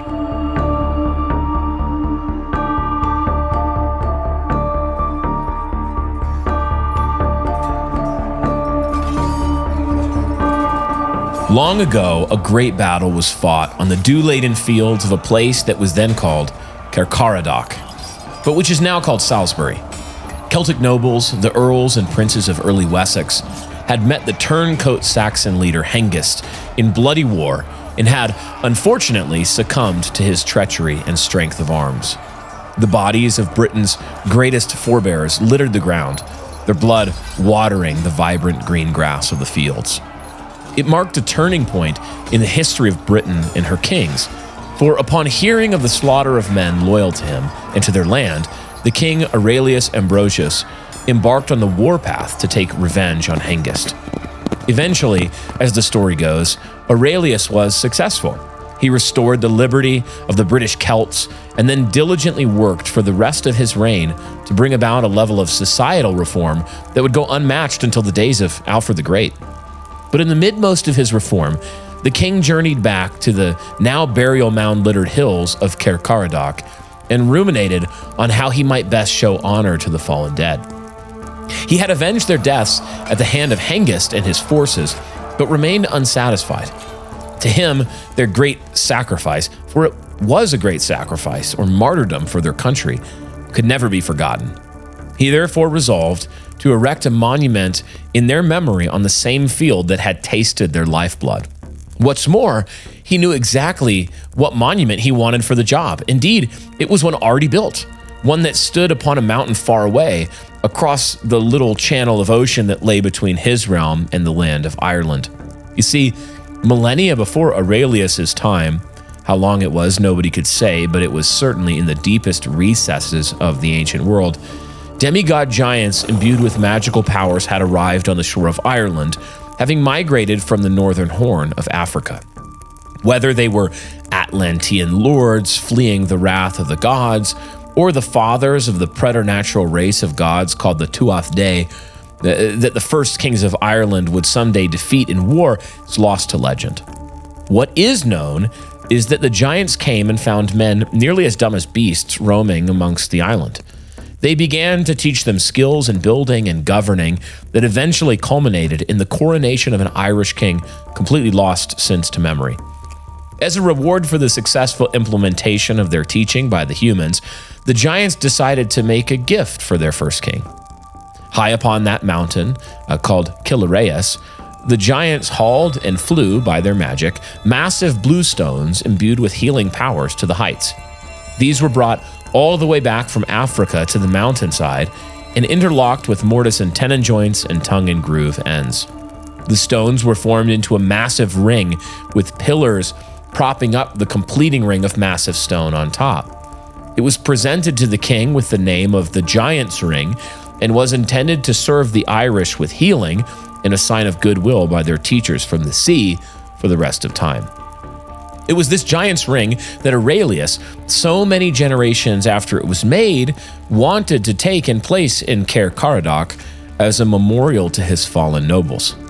He enlisted the help of his greatest commander, a man named Uther Pendragon, who would go on to be the king of the Britons before the legendary Arthur, his son, and he gave him 15,000 soldiers to help in this quest to wrest the Giant's Ring from the Irish mountainside.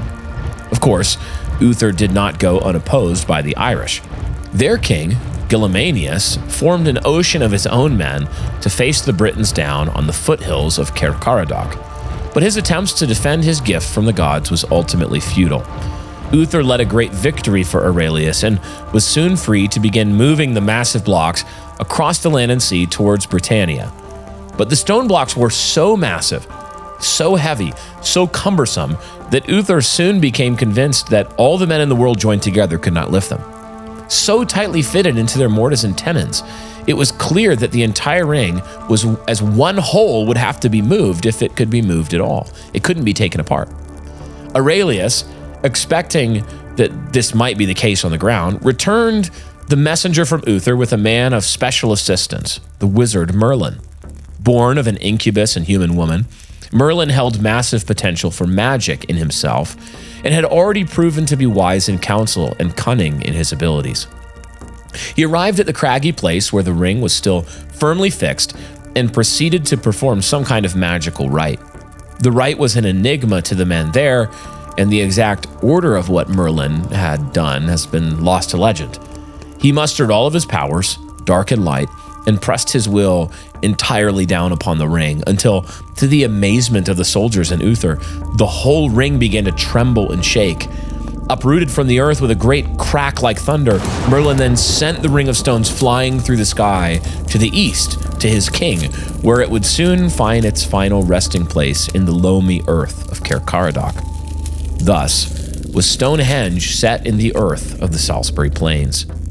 Only, of course, this is not the way Stonehenge came to be. This is the Arthurian legend of Stonehenge, but it cannot be the truth, since the future English peoples had known of its standing in Salisbury for their entire history, even long before the coming of King Aurelius Ambrosius. What this legend does show, however, is that even back then, nobody could venture more than a guess as to how Stonehenge had gotten there and why it had been made in the first place. Even back then, this partially wrecked and fallen ring of stones was a great puzzle that drew people in and bade them solve it. Of course, still a puzzle today. The mystery of Stonehenge is long and enduring, but have we finally figured out its mysteries?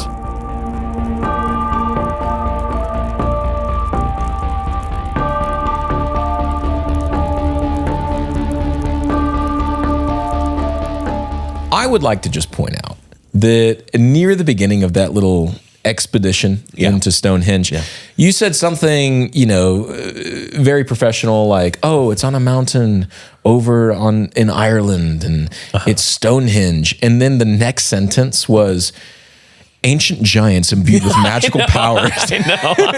I almost lost it because it's like history. Ancient giants imbued with magic flew the blue stones up the mountainside. An old wizard used a magical flute from the gods. I think if I've learned one thing from this show, it's that when you hear, I learned this from my good friend Benjamin Garrett Esquire, that when you hear a story from the past about people like moving a whole mountain over to the left and then like building something out of it using a magic trumpet, believe it. Believe it without question. 100%. Dude, think of like Tiwanakan. I think about it every day. Never forget. Tiwanakan, the myth was that the sea peoples arrived. Yeah. The 7 sages from the sea. Yeah. 100% real. And then they brought up and then the stones, man, those stones were like enormous. Like they were like 400 miles away. And up as big. Don't do it.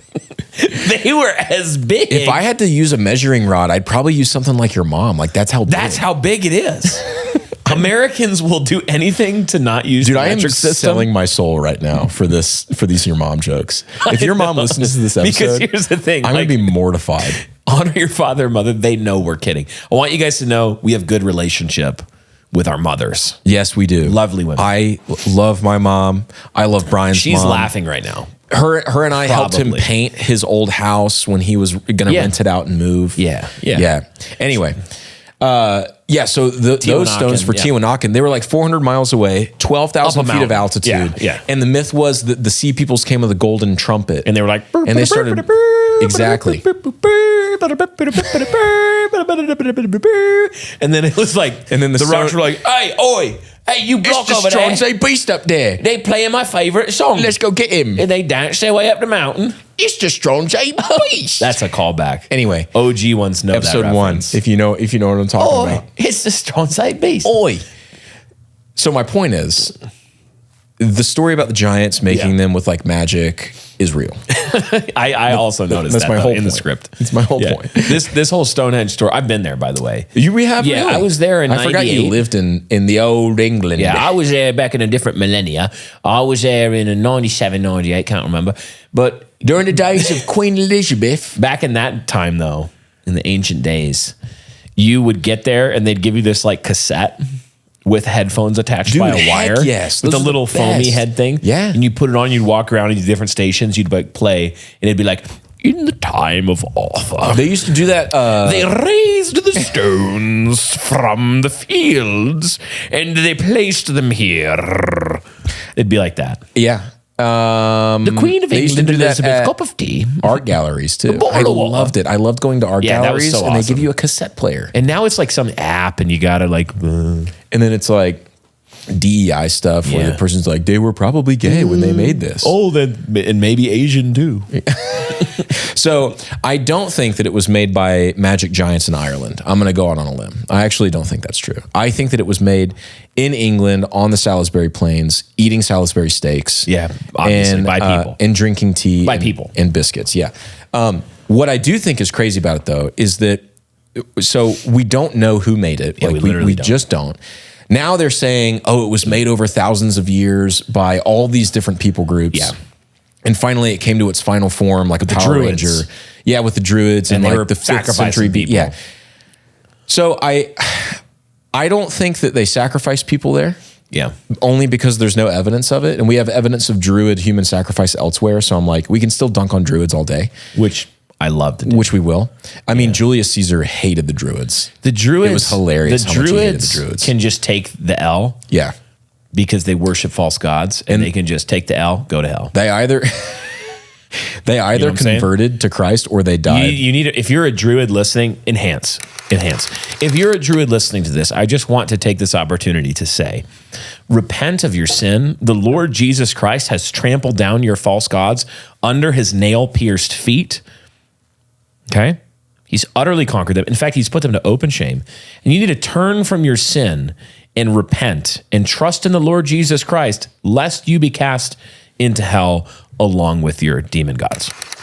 That was so good. I started laughing because you were like rolling. Dude, I and was then you were rolling. just like, okay. Okay. Like, Okay? that was great. Yeah, seriously, repent. If you're not a Christian, what are you doing? What are you with even your life? like?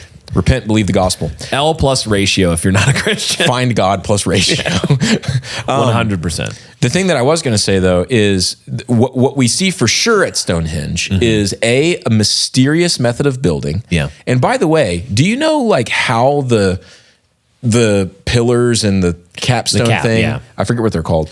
Do you know how they're structured? Like how they're put together, Yeah.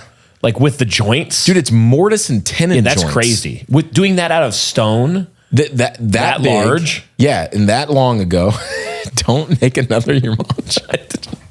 I just look. All I did is I looked at him like, And the mortises are like really fat, like your mom, and the tenons are also like really fat. no, but that is crazy. Like when you think about the Dude, construction. people are probably so tired. No, I'm just saying, like, there are two types of listener to Haunted Cosmos. One of them is like, I cannot continue working because I'm laughing so hard Yeah. at how handsome and funny And and likable interesting, yeah. you guys are. And then there's another type of listener that is like, I am on my 5th angry comment on YouTube about how stupid you And they're two like, are. I had to stop working because I'm becoming Ted Kaczynski. Please stop. Because of this show. I This am show is going MK Ultraing me To into. mail you. Don't say it Don't say it. for the algorithm. Yeah. But the other thing that we see like insane levels of ingenuity for the time, mortise and tenon joints in these massive stones. By the way, part of why I think it was not in Ireland is because the stones, like we know, are from like 30 miles up the street. Yeah, they didn't quarry them Right. in the UK and then take them to bring Ireland, them to Ireland and then bring fly back. them by. They could have. Well, Merlin could have, but Merlin could have, and the Tuatha Dé could have. it's funny that the story of the origin of Merlin is basically just the Nephilim again. I know. I love it. don't Isn't you? that just? Yeah, the succubus or the incubus and the human mom. I think we know who's hardest hit. I think we know Yes, we do. We know the Sethites are hardest hit dog right there. Anyway, and then we also see celestial worship. So Stonehenge lines up with something like a dozen equinoxes and solstice things with different stones. Like there's a heel stone that's a little bit further removed that lines up almost perfectly with the sunrise on the solstice.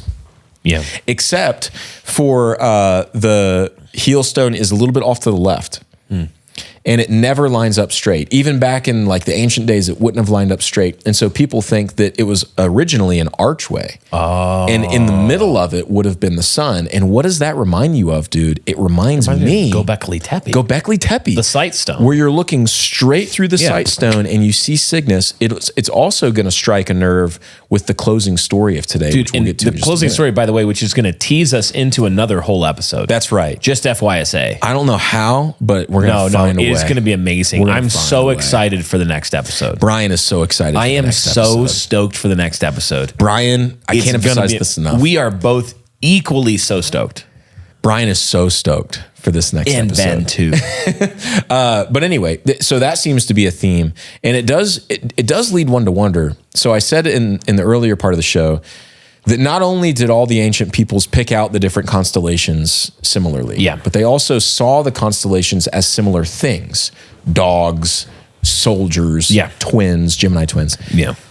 Now I'm wondering, when we're seeing all of these celestial means of worship crossover in the ancient world, did they also somehow know of similar methods, like similar proper methods of worship, like the shape of worship? Like their liturgical structure. Order. Yeah, so the temples look different. I mean, they kind of follow similar guidelines, like circular, and then there's these, eye holes or whatever you're supposed to look through and see a star. But the question then is like, I wonder if the liturgical function was the same. We know that animal sacrifice was ubiquitous across the ancient world. It does make one wonder, because the Druids were human sacrificers, and Göbekli Tepe has Karahantepe next to it, that many people assume, what's the word I'm looking for? Speculate, that human sacrifice would have taken place. It does make you wonder, serpent imagery, fallen star imagery. We know that human sacrifice and the use of drugs are also very connected to those things. Hallucinogenic drugs, serpent gods, human sacrifice, these things go together. And so it all goes back to this sort of like antediluvian religion that was recapitulated at Babel, that is one religion. Yes. That was then mutated in different forms as people spread out of the plains of Shinar. Yep. And so that you have unique flavors. You might call them dialects, but it's one unified language or religion, liturgical language. And that really brings us down, and this is sort of the point, is that there really are two kingdoms at war, two realms at war. Yeah. Always and forever, until the one totally conquers the other. And that is the kingdom of darkness and the kingdom of God's beloved Son. That's it. Yeah. So all you would expect, if that were true, for everything you just said to also follow. Right. You would expect to look back through history and look out across the worlds, the lands and the realms and the peoples, and see transmogrification of this one ancient error into every culture. And here's the amazing thing about it. This is why we're not glorying in the demonic with this show. Instead, what I want you to see is that when Christ says that he has conquered the world, he's not talking about a merely material world. Right. He's talking about the real demonic powers and forces of darkness that were at work in these ancient places. And he's saying, even those things have no power like I have. And so watch me crush them all over the course of time and history. Now, is it time? It's time for you, Ben, to take us into this final story. One of my favorite megalith-related things, but it's not actually an ancient megalith. It's a related question, one of the most mysterious stories. And this is going to serve as a teaser. Yeah. Because we're going to go deeper into the next episode. The Coral Castle. The Coral Castle.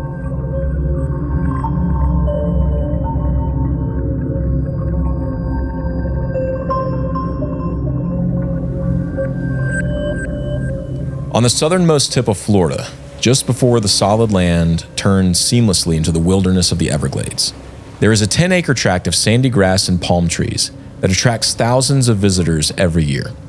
With no other reason to travel so far from Miami back into the backcountry world of rural America, researchers, along with curious laypeople, park their cars in the lot of Coral Castle and enter into a world of immense intrigue. One that many think holds the key to understanding the ancient technology which allowed the building of so many epic places of stone. As adults and children alike enter through the massive limestone gate, they pass into an almost comical world of oversized stone tables, chairs, beds, couches, fountains, and sculptures depicting everything from the shape of Florida itself to the planet Saturn. Contained within the 8-foot walls of heavy oolite rock, it seems, on the surface at least, to be the real-life set of the Flintstones. Heavy stone discs, about 3 solid tons, are balanced so precisely that even a child can push it around in a circle with a single hand. Beds and rocking chairs that actually do rock litter the ground, all of them made of this same stone. It is a fantastical place that inspires the imagination of any who enter. That much is certain. The facade of pure whimsy is reinforced by the story of who made it, too.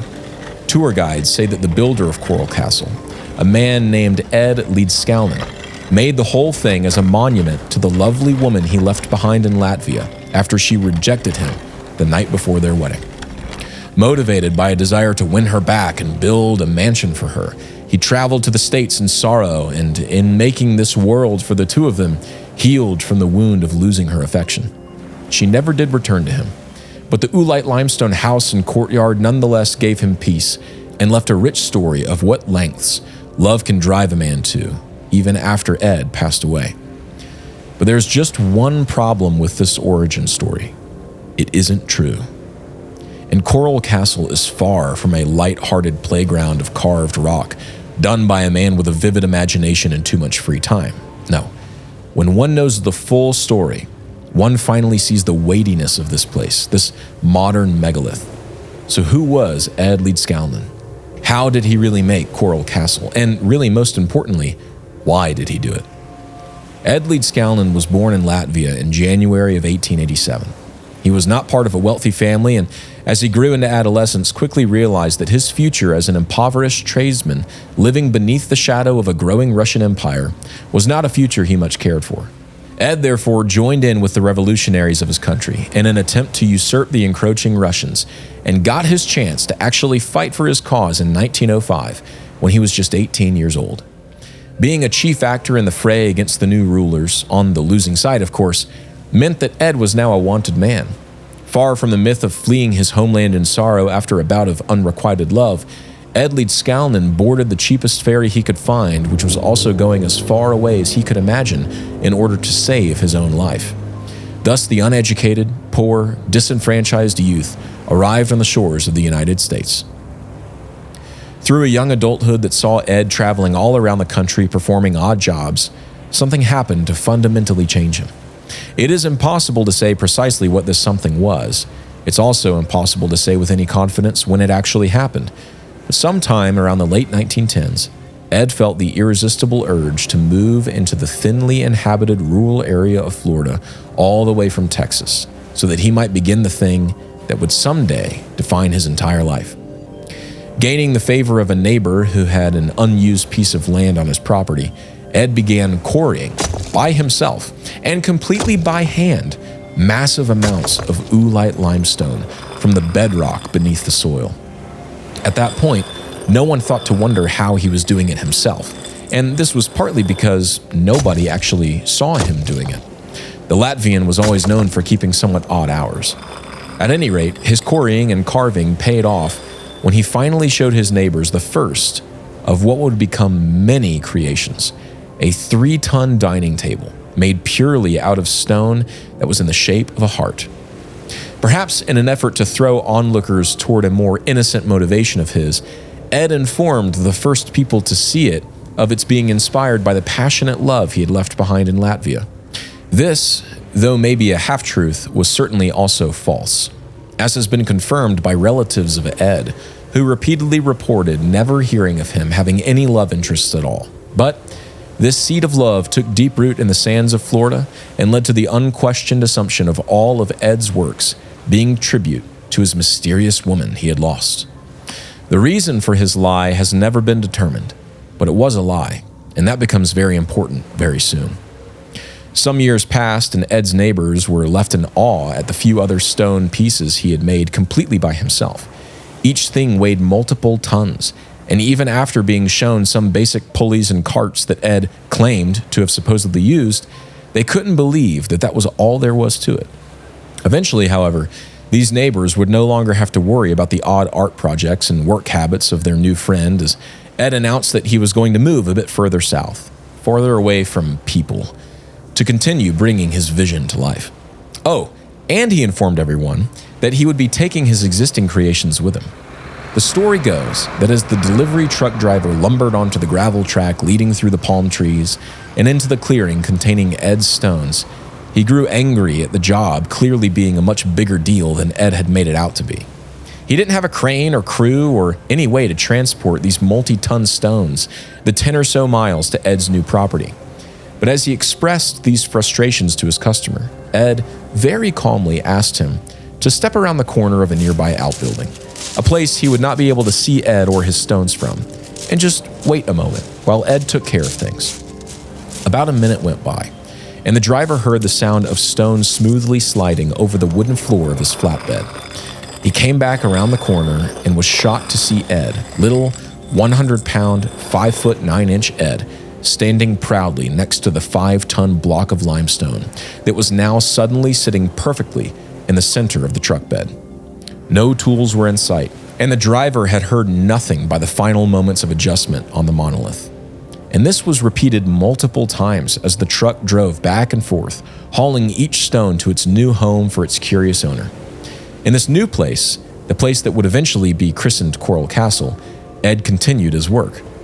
Over the course of 15 years, he would work under the cover of night and only ever by himself to produce a total of 1,000 tons worth of oolite limestone walls, statues, obelisks, buildings, fountains, gates, and more. It seemed, to the few visitors he had before the work was entirely complete, that some new marvel appeared on the grounds each day. Mined by Ed using no conventionally powered machinery, the blocks of stone, one of them weighing a full 30 tons, turned the otherwise blank patch of grass and sand into a thriving little habitat for Ed to find his peace.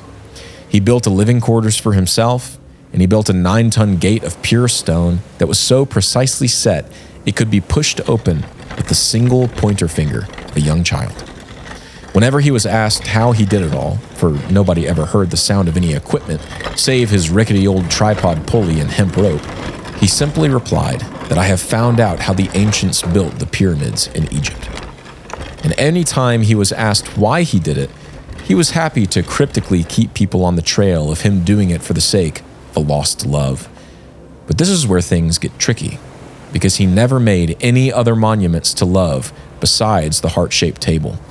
And let us also not gloss over his claim to have discovered how the Egyptians made the pyramids. Clearly, something more was going on here. We believe the truth is written in the stone itself. Let's begin with the tripod pulley system he supposedly used to move 10 to 30 ton blocks around. At the top of this tripod, there was a mysterious black box that nobody could quite figure out. It didn't house any pulleys or rope. It wasn't grease. It made no noise at all and was not an engine. It seemed at first glance to just be a pointless compartment Ed could use to hold tools anytime he was working, but it wasn't that either. When someone finally asked Ed what it was, he replied that it was, quote, a perpetual motion device. When he failed to elaborate on this claim, the questioners dropped it and just moved on. But should they have? After all, Ed, though only ever receiving a 4th grade education, was apparently an astute learner of all things thermodynamic. Where one might expect a modern builder of ancient-style megaliths completely by hand and solo to be obsessed with mechanics and structural design, Ed was instead constantly reading books on electricity and magnetism. Apart from his life's work of the castle, it was all he thought about, it seems. Additionally, where one might think the oversized rocking chairs and dining tables and stone beds may mean the whole thing is just a fun exercise in giving life to the imagination, a closer look betrays something far deeper going on. For in the midst of the seemingly light-hearted furniture, there are other things that point to truly ancient themes being played out. As one describes these deeper signs, one discovers the truth that Coral Castle, far from being a tribute to a jilted love, is actually a map of the stars and a nearly sacerdotal tribute to them. Coral Castle is a modern celestial temple. In the middle of the courtyard, there is a circular couch Ed dubbed the Sun Couch. In earlier days, when set directly upon its center of mass with a ball bearing, it was able to spin with striking ease and quickness. It was believed that Ed would sit on it to sunbathe and made it to turn so he could follow the sun, but that makes no sense. Why make it turn when it would be almost easier to just adjust oneself? The point of the couch is in the name. It is the spinning sun at the center of everything. It even has 3 bulging nodes on 3 radial points, equal arc lengths from one another, to represent the 3 pillows of ionic charge on the 3 charged quadrants of the sun's magnetic field. There's also a sundial, but not just any sundial. It is a sundial that is the world's only fully functioning megalithic sundial. It weighs about 7 tons and has animalatic lines carved into it so that the reader can not only tell the time within a minute, but can also tell the day and month as well. Moving out from the sun, there is the Fountain of the Moon next to it. It is an ornate carving, perhaps the most beautiful on the grounds, which depicts the waxing full and waning moons in a fountain with star symbolism inside of it. Ed seems to have known long before modern science that the moon contained water, for he made it a fountain under the assumption that it did, that the moon was a gray and lifeless thing filled with the potential for life on its inside. Years later, we did find water on the moon. Just behind the Fountain of the Moon, in the northeastern corner of the surrounding wall, stands the massive carvings of the 5 planets visible to an observer on the Earth: Mercury, Venus, Mars, Saturn, and Jupiter. They appear in the order and shape, Mercury and Venus being crescents, as they would have been seen by Ed during any planetary alignments of his lifetime. To the north, just outside of the northern wall actually, a 25-foot monolith is erected with a hole drilled through the center of its very top. Inside the hole, Ed placed metal wire so as to make 4 quadrants. About 25 feet back from this monolith is a triangular eyepiece, a triangular stone with another hole carved out of it. If one lines up the hole in the eyepiece and the hole in the monolith at night, and it must be a clear night, one will see, in one of the 4 quadrants depending on the season of the year, Polaris, the North Star, looking back at them. It is perfectly aligned. The monolith, which is called the telescope, weighs 23 tons and has been placed with expert precision. But the celestial map of rock does not stop there.